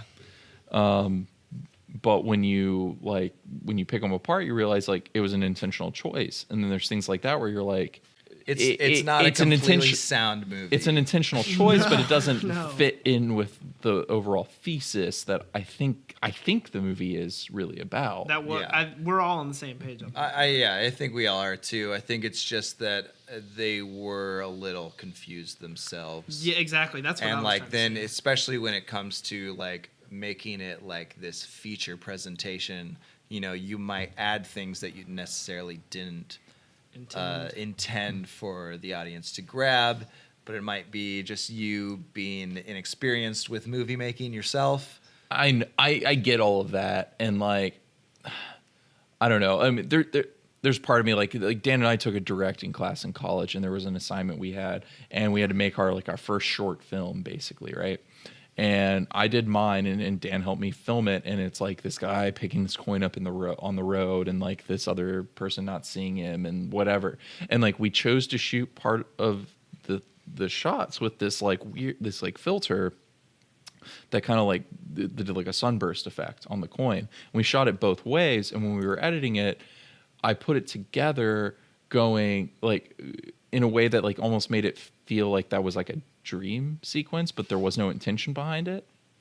And I got torn apart in criticism of like in class, being like it's not a motivated choice. It translates this message that's not in line with the message of the movie, and it was a good note. It's a true like, Yeah. and it was me kind of like haphazardly like editing this thing together, not thinking about those like subtleties. And like, you know, when editing it, like obviously I had the thought, and then I just kind of was like, it doesn't matter. And it feels like that's what happened here. Exactly. I completely agree with that. Where it was like it was almost haphazard, but like there is this like mild thought put into it where and they had a point of view. You could have, and they could have like, been that, but it also could have been the director just being like, and then we'll end it like it'll end like this. Like, yeah, you know, but like, can you imagine this movie? Like, it is well made. It is well shot. There are good decisions. It is well acted, despite all the over the top hilariousness. If he actually had taken the point of view of like this is what it's about, and then made it with that intention in mind, like fully. Exactly. I just don't think the full picture was realized by the director himself, even though he was on the right path. And there's a lot deeper meaning that you can take from this than was initially received, obviously. Definitely. I just, you can even hear it from the horse's mouth that it wasn't fully realized, you know? And that is the tragedy of the movie, I think, because it is, against all odds, it still works. Kind of, and it works on a level they didn't mean it to. And the very end of the movie, which we should talk about, is really where it all kind of comes rushing out at you. Yeah, and there's as with the mimes, like if you listen to the commentary on this movie, the director himself says so many times, I don't know. I don't know what I was doing there. Like, what? Oh, okay. Oh, all right. So when he's finally a realized vampire, and he's what happens? He like was wandering the streets because he gets kicked out of the nightclub. And As they're the sun like, is the sun's coming up. You better hurry up. You know, like the people That's a are funny making ass fun of line. him. And then he's just wandering the streets, like, oh, fucking amazing. That is when the true gorilla footage. That's when all of that was taken. This is when all of the bystanders don't realize. They say it's the two homeless people that he passes. Oh, He's like, dude, like, that kill when me, he's I'm a vampire. No, when he just walks up to that pallet though, when he's just like kicking that, like absolutely kicking that He pallet. looks so oh my fucking God. funny. There, in there's that a scene. there's a moment right after he gets to the thing and he crosses the paths with the two homeless people and he comes to these other like people going into a brownstone and I assume it's like the actual people at their home and he runs up to him and he's like kill me and the guy goes you're not speaking English. And you can hear him say it. Yeah. And I he did goes, not catch that at he all. goes, you're not speaking English. And I couldn't stop laughing. Oh my Oh god! my god! I I had gotta not hear caught that. that. I gotta hear that now. Holy shit, that's awesome. Yeah, it's hilarious. And knowing it's a real person, it's so funny. Just be like him being like to Nicolas Cage, "You're not speaking English," and he's just like, "Kill me! I'm like a vampire. I'm a vampire. Kill me!" But he's being crazy, Peter Good Lowe, Lord. and And then his next stop after that is the church, where he's like, "Me, vampire, kill me." The tortures of He the hears damned. church bells. Oh god! But then eventually he starts talking to him to a brick wall. because he smacks it. he walks right face Oh, first he into walks it. right into it, and then he's like in his therapy session. And those cuts are so. I think Oh, yeah. They're the most incredible. inspired thing in the movie. Like They're so good.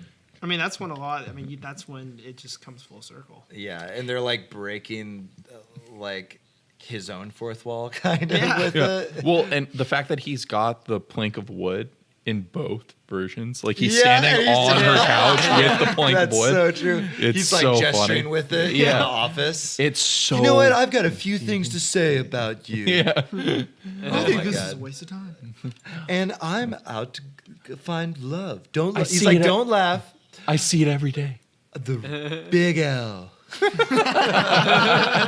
Real love, baby.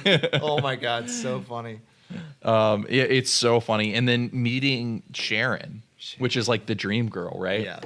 They're on the same wavelength. I think And she's then- here now. Yeah. So And she funny. gets her, Oh yeah. my god, that So- delivery was so perfect. so Oh, wow. awesome.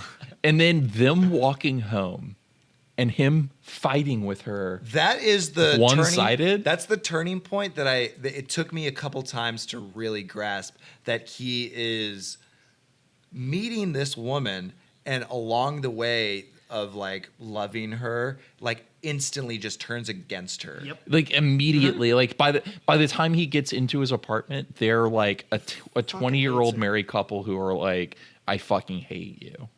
Like that's the attitude that like Yeah. you get from him. Like Well, I like love that it's walk. so they casual at the beginning where he's just like, "Oh, this.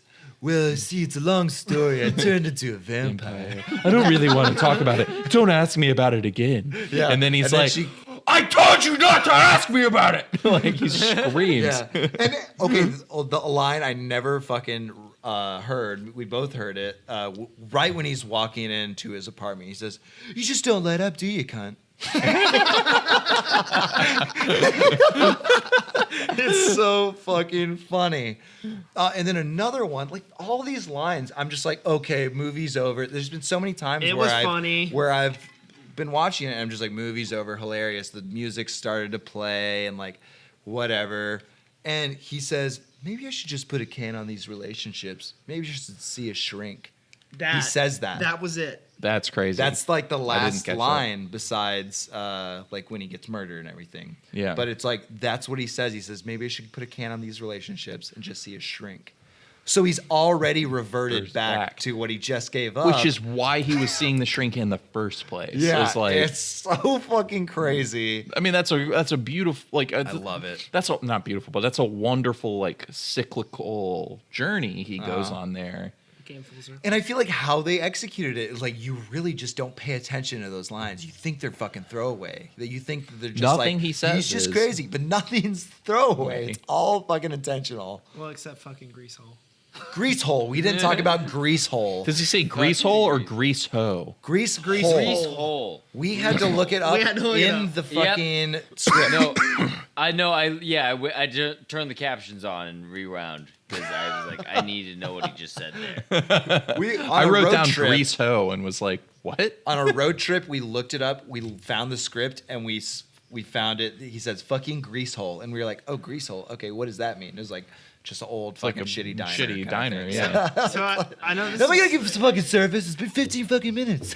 so I kind of just had a new thought, kind of about the handful of instances where he grabs his neck and suddenly starts doing that little freak out with his mouth. Is that? I mean, I don't know if you guys got the same vibe as me, but is that kind of like a tell sign before like he has an episode? I didn't really think about that. Well, until so now. what happens Kind of. in that scene is whatever the name of the guy who needs the copy of the Rattlesnake Hills. Yeah, I can't remember. They call him up on the phone line. They're like, "Hey, blah blah blah is on the line," and that's when he's like, "Oh," it's like he's almost like a nervous reaction. He grabs it and he's like, "Okay, send Alva in." That's when he brings Alva in, and he's like, "All right, Alva, he's boiling mad." Like, and talks about the guy how like he doesn't care at all. But see, remember, Yeah, the guy's like, "How you doing? It's fine." But that's when he has that reaction. It's like when they're like, he's on the line, he wants to talk about Rattlesnake. Yeah, but it happens again. Remember when he's walking out of the diner? Remember he's just like, Oh yeah, and the guy's like, then, "Hey, Mister, are you okay?" "You okay?" And then he plays it off like nothing happens. And I was wondering if that was like those like little ticks were like a lead in to him having a meltdown before he fully snaps. Yeah. I didn't really think about that. I don't know exactly the motivation. It seems kind of sporadic. I'd have to rewatch it and like see how frequently it happens. because I want to say it happens at least. I think one it happens. More time. I think it happens a couple times. Yeah. So, I'm but I not mean, sure. that's an interesting observation. I feel like I noticed that happening. Yeah, it was. Yeah. Yeah, right. A little bit more. And then he has Little he has an slapper. episode, and then An episode that devolves into disco death. At the end of the film too, like I almost wish that last line really wasn't in there. The "You're with me now, angel" kind of stuff. Like it's Dream of me. it's it's whatever. That's fine, I guess, because like it's kind of like ties in with like the whole cityscape that they've been weaving in throughout the film as well. But It's also like his dying thought. I've always when her thought. brother, when Alva's brother comes in and he just fucking puts the stake in his own heart, pretty much like lines it up for and then him he to kill just him, shoves it in. Yeah. and his arms just unfold slowly. That's great. Oh yeah. It's really great, and I was like, roll credits. Like that's fucking fantastic. I mean, right they there. could have even had the pan out with the music. That would have been fine. But yeah, like her just randomly flashing in like that was. And then cutting into the exterior shot of New York as the sun sets. Mm-hmm. It's definitely it's like a film noir is like what they're going for there at the very end, and it's like it's not a film noir though. There are so many shots. It's so soapy though. It's so. It's fucking very soapy. Holy shit! It's slippery. It slides around for sure. Good lord, I love it. Oh, I love it so much. We all do. God damn, what a great film. Lots to talk about. There's still things that we could talk about We that we glossed didn't, but over a like we lot. went through a lot of it. I would like to play a clip of. Okay, so there's a scene where you really see his psychosis, and you see that the vampire hasn't really been there. Is when he's serving coffee to her in and his he bed, and she's not there, and like also he's showering with her. He's like, "You want to join?" Yeah. Stop. Yeah. Those are definitely two moments that we didn't talk about. Yes. So there's a song that Nicolas Cage is singing, which is always so fucking hilarious to me. But I didn't know it was an actual song until I started looking into the trivia. And it's a Igor Stravinsky symphony that he was humming, and he knew it wasn't in the public domain. No, he Which- didn't know. No, he he thought did. it was. Oh, he did. He knew that it was not in the. That's what it says. He was like, yeah, I knew it wasn't in the public domain, but I did it, and it's like that seems reckless He and must have not thought it not was smart. obscure enough But or they something. left it in and like just released the film anyway. And they were like, it was too good. yeah, Yeah. it was like too natural. That Yeah. the director said, and it's like, well, you're okay. You're not playing by the rules. But yeah, Flying they- by the seat of their pants on that they one. almost got sued, but I guess they settled it out of court, and they had to pay the Igor Stravinsky estate a large amount of money. Yeah. which I'm sure wasn't great for the film because Yeah. it wasn't received very well. Yeah, it didn't make $1 million. Yeah, being that it didn't make its money back. Like so- even a Right. tenth of its money back. But I just want to play this. I want to play the actual song, and the clip of him just so you get an idea, because I've seen this film so many times and I've always just been like, that's hilarious. So if you've seen this film and you know what I'm talking about, where he's like, dugga dugga dugga dugga da da da, that's a real song. It's a symphony. And here it is. I'll show you what it sounds like right now.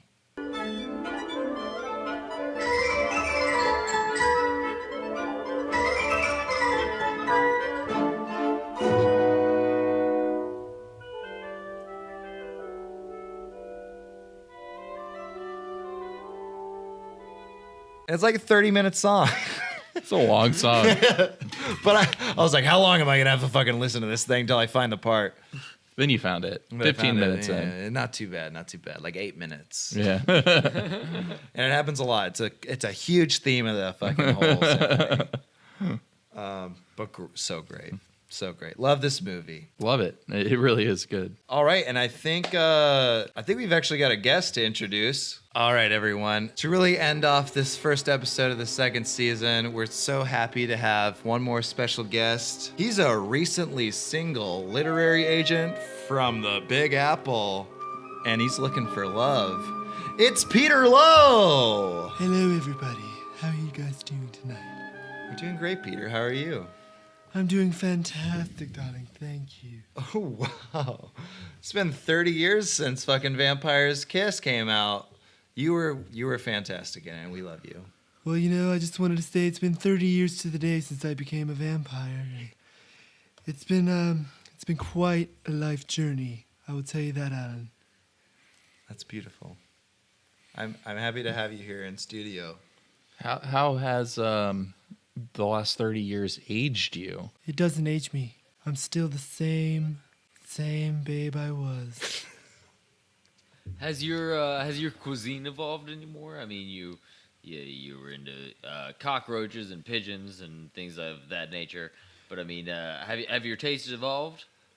No, Dan. I prefer to hunt my own animals and bugs or any other living life form as my sustenance. Anything that kind of crosses your path, huh? Yes, exactly. So I imagine living in the Big Apple, it's a lot of squirrels and The occasional, maybe some raccoons, some rats. a shit ton of pigeons, I guess. Just really pigeons you've been going after. What about women? The disco death, is it still... You like going to dance clubs still and fucking around? We don't talk about women to me Ever? Oh. anymore. Well, I thought you were kind of I've heard you've been... Shoo! Are you shooing me? Shoo! I don't want any part of that question anymore, please. Okay, I meant no I mean, disrespect. vampires are sort of known to be, rather sexual beings. I would think you would do rather well. But she left me. Oh, she left you. Was this a new girl in your life, or- Rachel! Rachel. Oh. We're still Rachel? on. Was she Ratchet? Rachel? Rachel left Rachel. me. Rachel. She was part of me. So, do you think Jennifer Beals... She didn't know what she was doing, damn it! So, do you think Jennifer Beals really portrays Rachel? Shut up, cunt! Oh God. Okay, well, we're Was she not as in nice as England. she seemed? I don't think you should stick. Are you guys friends in Stop real poking. life? Stop poking the bear. Is that the I'm sorry. expression? I'm okay. I just had a little moment there. It's okay. I really just want to know how your therapist is doing, and do you wanna know maintain how a her- relationship? Have you maintained your relationship with her? Is that a real person? No, Do you have her I, pool boy's number? No, I actually didn't know about the pool boy until after I went to her office one day and he was just walking around in his little outfit. Holy shit! Skibbies. And I thought that was really unprofessional. I thought she was unprofessional pretty much the whole time I was seeing her. So that was just the excuse that I had to get rid of her. So, do you think this adaptation of your life is accurate in any way? I would say it's about 70-30. 70-30, it's pretty accurate. Well, what's the 70? What was the 30? What is accurate is the Maybe the parts that depict you in the darker light. Do you have anything to say about those? Are those the 30 or the 70? I would definitely say those are the 70. Oh, okay. So we were. It was 1989 was a very rough year for me, and So this movie takes place and was made the same year that this all happened for pretty you. much documentary style. yes, it was. Well, that's wonderful. What do you think about Nicolas Cage's performance in this? Does it capture your essence? I thought his portrayal could not have been done better by any living person. It was 100% true to Peter. Well, do you think there's a non-living person that could have done it more justice? I don't know. Nosferatu? Very good. Yeah. He is Good answer. undead. Was he ever really living? Yeah, he was undead. Is that an actor? But I don't know. Nosferatu, the idea, it just never goes away. So I'm saying the idea of Nosferatu, who's somebody who embodied that persona as their life, could have played me. So you're saying Nicolas Cage really embodied Nosferatu, who is your hero? Indeed. Okay. Well, that'd be interesting to see almost. Have you ever thought of acting? Maybe you could pick up a role as Nosferatu, and then we could get a whole little full circle thing going on. Well, here. I do want to say, like, did you like Willem Dafoe's portrayal of Nosferatu in that John Malkovich in that movie that exists. Yeah, that one movie. I thought it was a fucking grease hose. Okay, well, good to know. I guess Willem Dafoe is not the best Nosferatu that's ever existed. Not at all. No. The Shadow of the Vampire? Yeah, he was shot of everywhere. I mean, what about like Klaus Kinski? Do you know him? I mean, I know that he's kind of vampiric these days. Do you know any other vampire types? Yeah. Have you met Klaus Kinski? Did you ever meet him? Wasn't Tom Cruise a vampire? He interviewed. Cruise continues to be a vampire. Red Pitzel. He We try not to talk about it though because we're scared. He's kind of like the scariest of the vampires in real life, in our life, in the life that you movies live. and real that life, you, he's yeah. scary as fuck. Yeah. You mean to tell me that I'm not the scariest vampire? Well, you don't have an entire cult. Do you think I'm a following you. kid? We don't Have you think ever you're a seen kid. a goofy no. I mean, movie? You're only 30 years older than you were. Like, you're still like the And people that who was played another you point. are. That was another point that I wanted You're like to go back. 55. That's in vampire years too, though. That is another point that I wanted to go back when you guys were asking me about becoming an actor. I wanted. Why do you point at your teeth when you say point? Oh, I get it. Never mind. Go move Because on. I'm a vampire. Okay, yeah. So, did It's they a long story. did they grow in eventually, or do you still have that plastic? Those No, plastic I teeth? eventually did upgrade to the $20 pair, and once I got those teeth, I had them surgically implanted into my mouth. So they never grew in. No. Yeah, they never grew in. No, You're fucking psychotic. I'm a mean- fucking crazy person. I will say it is amazing. You do still look like 25 years old. It's just part of the agelessness of being a vampire. Hollywood. Hollywood will do that. You to did you. quotes when you said vampire. Yeah, you do know you did air quotes, right? Was Nobody that on freaking purpose? knows that I did that. So you had to spoil it. No further questions. Oh, I have many questions. Well, see, I just woke up not too long ago, so we're in my prime time. Oh yeah, you just probably woke up 20 minutes ago. It's about 11:18 right now. I woke up at exactly. I'd say 12:18 by my time, but yeah. I mean, the sun went down at 5. That brings up an interesting. You don't wake up when the sun goes down. No, you like, sleep in. Yes, because as a vampire, It just depends on how much I feed, how much I need to sleep. I feel like you're a slacker vampire. well, like, you well, skateboard? Do you skateboard? Are you a skateboard No, I don't vampire? fucking skateboard.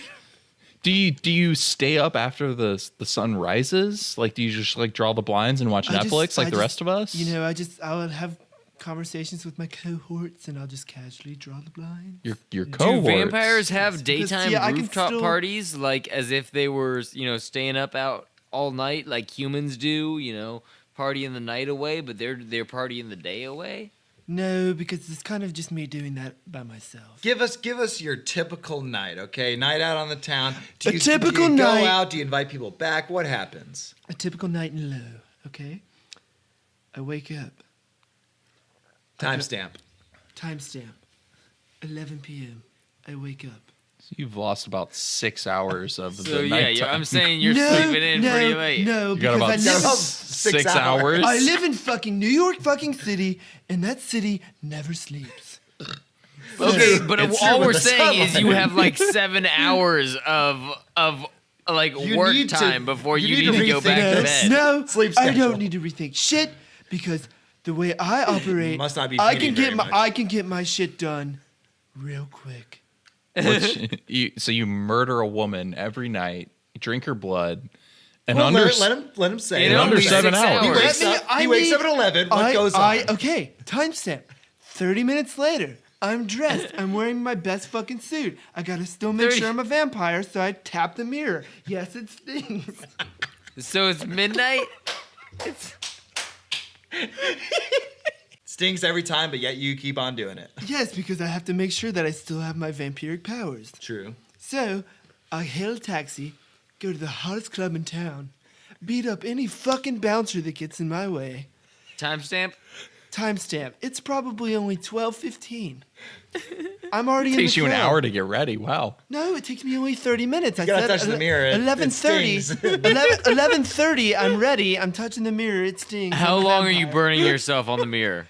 Just for a split second. Just gotta make sure I'm a vampire. Okay. Okay. So then, 45 minutes with all the fucking traffic in town, these fucking cons.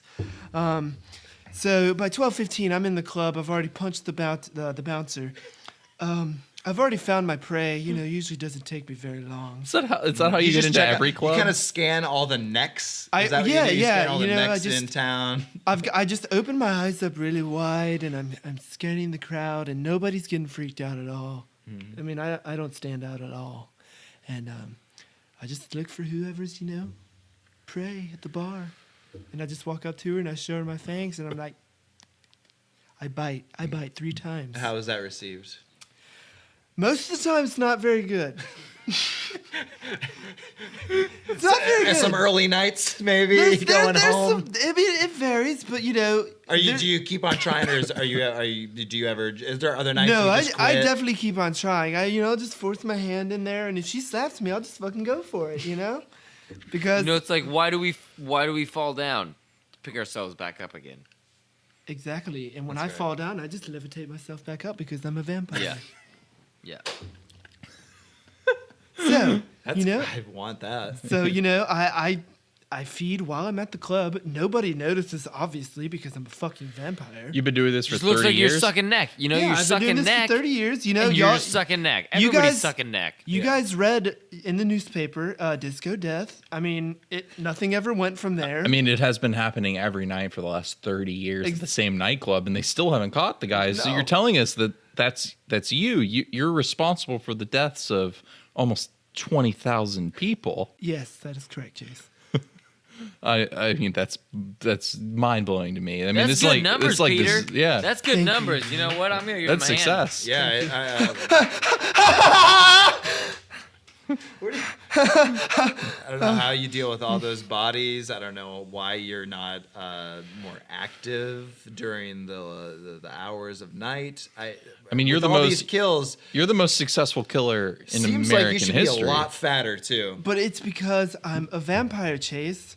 That is why I don't know all the rules. I can just like that. They're dead. Boom. Whoa. I've already fed. And then I could just, depending on the time frame of the night, I can go to another club, punch another bouncer, stalk for a minute, feed again. The process is just really doesn't take that long. So when Rachel called you pathetic, are you like, does that still sting? Or do you feel like you've earned your keep in this vampiric world? Peter? It's always gonna fucking sting. Like the mirror. Like The mirror Wolverine. stings? Every time. Every time they come out. It's just like the fucking mirror. I need her back sooner. What was that? What was that, Peter? Rachel. Come back to me, damn it. Sooner. Peter, this is live. I think you should pull yourself together.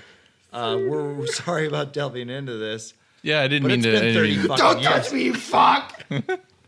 Oh. I mean, I She's a assume, goddamn vampire. I assume she's immortal. She's Look got at her teeth. She's not here. We're sorry. We didn't set up the Maury thing where she's off stage and we're gonna bring her in. That would have been great though. Next time, maybe. Yeah, no, we'll try and get her in the studio next time. Maybe have like a reunion, episode. Would you like We that? should get an off stage. I actually think that might help me. I think we get. I think. Help me! Okay, calm down. I think we'll be able to help you. I think that our people will be able to contact her people. She's still around. We could probably get her in the loop on the next, season. I think that'd be good. I think that would be real good. I do have one question. Is Jennifer Beals physically like Rachel? Is that an accurate portrayal? This actress, real life stuff, we really don't know how it works. Well, Yeah. Were you on set? None Like- of those were actors. Oh, that was actually Rachel. Yes, Rachel was a real person. Well, Except for Nicolas Cage. so Nicolas Cage played you, and then we had you had Rachel come in and Or are Jackie you saying come in. that was you transforming into Nicolas Cage to play you? Yes, because see, Shapeshifter. as one of my Shapeshifter, vampiric powers, yeah. I am a shapeshifter. So it was So- essentially So it was that wasn't even the real Nicolas Cage in that movie. That was you No, as Nicolas Cage playing you. yes. So what's your relationship with Nicolas wow. Cage? You guys friends, or you have a grudge held over his head, or You know, vice versa? I don't know what's happening I there. think Nick is a great guy. I really I'd do. assume he'd be pretty pissed at you because that's sort of like a face-off thing you did with him before he even never did face-off. No. See, here's the deal. After the film came out, I went to Nicolas Cage's place of address, and I made a threat because I'm a fucking vampire. Okay. Okay. He I thought let- you were a goddamn vampire. I'm a fucking goddamn vampire, and he knows just exactly what I can do.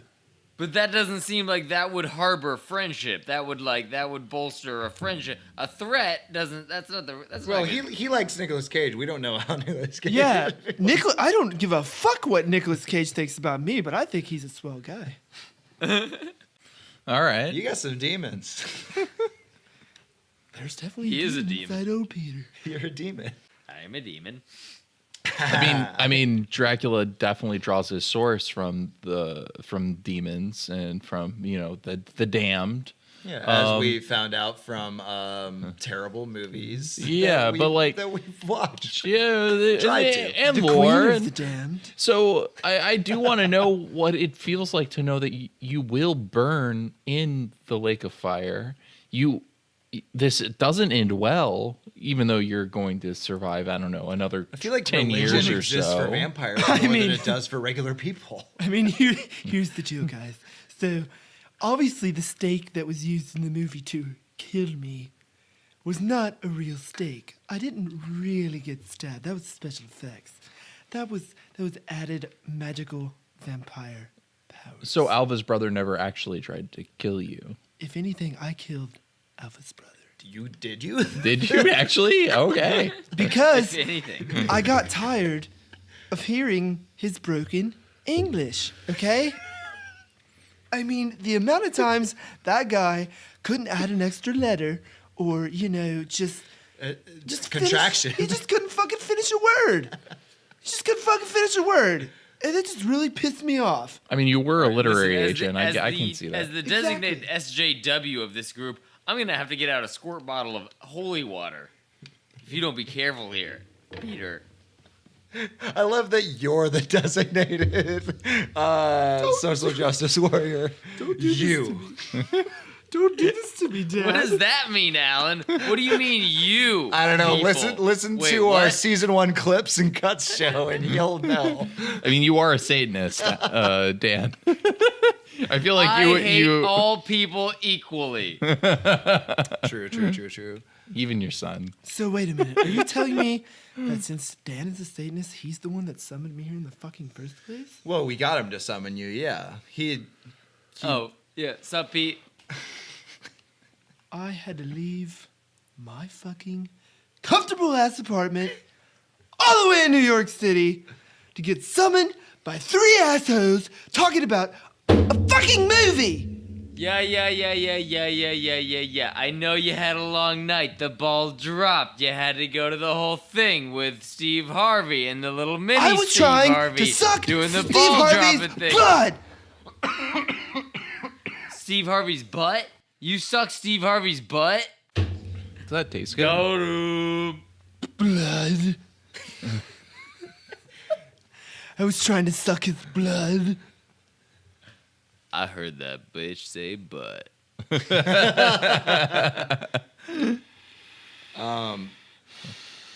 you can like phase through the computer and get at him right now if you want, right?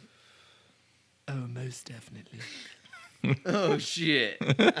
I'm gonna Listen, shell out. It's called the inner web for a reason. You get stuck in that shit. You a vampire. If you killed Alva's brother, how was Alva? I left Alva alive intentionally because what nobody realizes is that she was the one I was truly lusting after. I think we all realized I wanted that. her. No. I wanted her to be my true love. I wanted her to be the right woman. Do you think killing her brother helps? Did raping her help? Well, I mean, I definitely feel like the rape gave her a little feeling. It was the 80s. It was the 80s. Probably gave her a lot of feelings. Not all And positive. Before I guess. 70-30. Well, before I dropped 70-30. before I dropped to my therapist, she told me that the rape was just a little stress relief, So that's Just a little that's how I id took release, it. right? It's just a little id, just a little Different climate. id. Okay, Well, and I don't know if that really fits these days, man. Peter, I think that If this is any other podcast, we'd have a big problem. between Bill Cosby and Louis C.K. and Louis C.K.'s most recent comments, I think you might be on your way out. You're kind. Yep. I'm just a product of my time.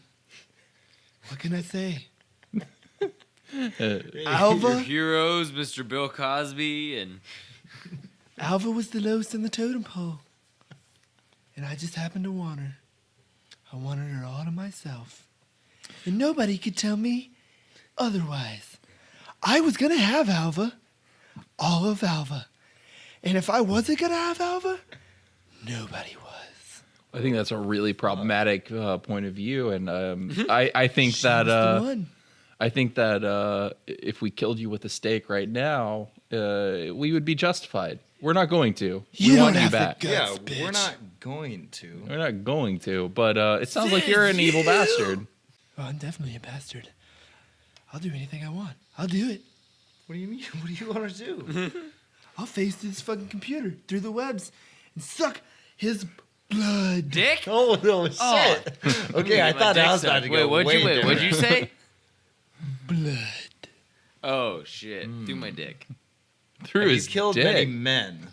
I have been with many men and women. Oh, wow. Oh, I didn't glean Well, that from your. I think the best way to end this autobiography. podcast would be: Are you attracted to any of us? I know you're looking for love, and I mean, I'd kind of fancy being a vampire. I'm not gonna fuck. No, I'm not gonna fuck you for the rest of your Fuck, marry, eternity. kill. Looks like he likes Peter. Chase. Peter. This is Peter. not a Lestat. Fuck, marry, kill. Fuck, marry, kill, us. Who do you choose? Have you ever played this game? Oh, I've played this game many times. On the bus Did to school? Did you play this with friends? Did you actually enact this? I enacted it multiple times, actually. Oh, you've been married And before. I do just Ooh, want to say polygamist. that I have actually had a hand in inspiring a lot of demented people that have existed throughout our times. You're Since- oddly That's proud of The that. last 30 years. Yes. You're oddly proud of that. Ever hear of a guy, Richard Ramirez? Oh, yes. Well, yeah, he got arrested in the 70s after murdering a lot of people in Los Angeles. I did hear of him.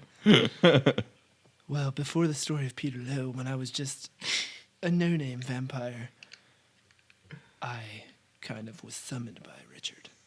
In his jail cell before he was executed. Jail cell. No, Jail cell? no, before his actual spree of killings. See, I'm immortal, so I mean, before I took on the persona of Peter Lowe, which has become my most iconic Your spirit is persona. kind of transferred. Is that how it's going on? Yes, Yeah, exactly. oh, Yes. okay. See, I mean, I can Before I you can- were born. All right. Yes. So, I inspired him. All right, answer the question. Fuck, marry, kill. Okay. Okay. I was using that as that diversion to think about all of this. So if I had to fuck someone, Give it to me straight. it would definitely be Alan. Alan's the power bottom. You want to get fucked by Alan? Alan's definitely. I a can be power top or bottom, baby. I want him to be bottom. Oh, He seems like he's got a tight butthole. I've I got gotta admit. I've got a big butt, and it's. It's a very big ass. But Chase is so large that his would seem like cavernous. Just like it's just such a big butthole. He's just such a big man that he's got to have a big butthole. Well, see, that's Like, going on to the my opposite. next point. That's going on to the next point. That's why I want to marry Chase. There you go. That's a butthole you can make a home in. Exactly. So you're gonna get killed, Dan. I will just You're gonna tear get killed it. as long as Whoa, he whoa, doesn't whoa, whoa. see his own Wait, wait, reflection wait, in the computer but- screen. But now what I'm saying is, but I'm getting killed by a vampire. Do I get to turn into one? It depends on how much of my actual power I want to embed. Do- So if I don't want to embed any of my power into you, you're kind of gonna fucking die.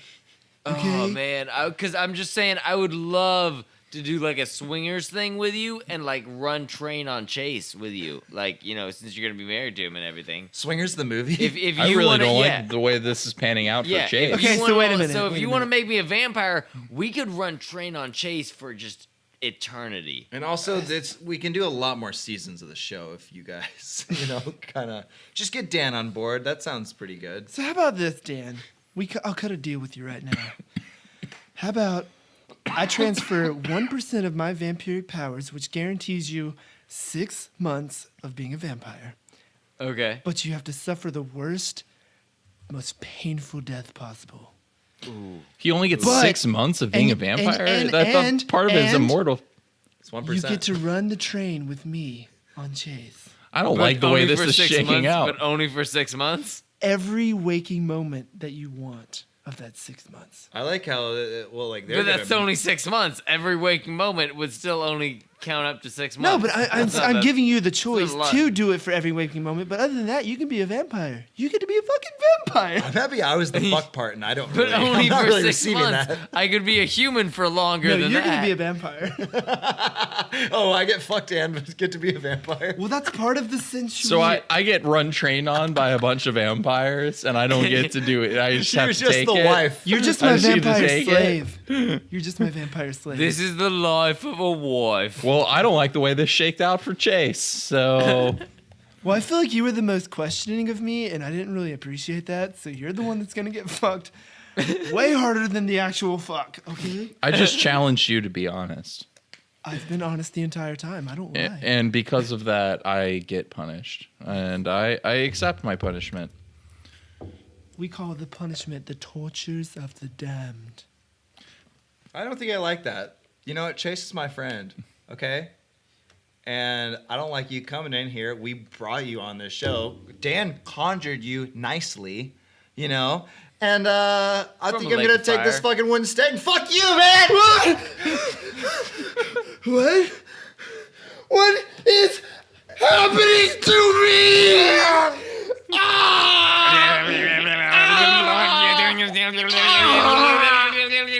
Be gone! Fuck you, demon. Back to hell. Casted him. Casted that motherfucker. Google Chrome casted that asshole back That's right. to hell. Good job, guys. I think it's gonna be a good start of season 2. And that's the end of Peter Lowe. And that's the end of Coming of Age. Yes. Well, this episode. The first episode. Thank you so much for tuning in, guys. Austin, you weren't saying much during that whole time. How are you doing? Oh, I'm good. I had to take a shit. Oh, okay. All right. Yeah. You missed a really great interview. We almost all died.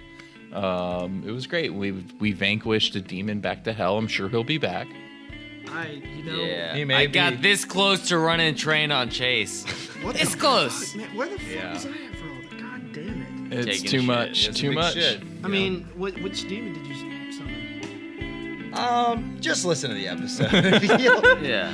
Okay, You'll I'm have for to a listen to treat. the episode to find out. It's when unrelated. Thank you for listening to Coming of Age. We love you. We miss you already. But fuck you.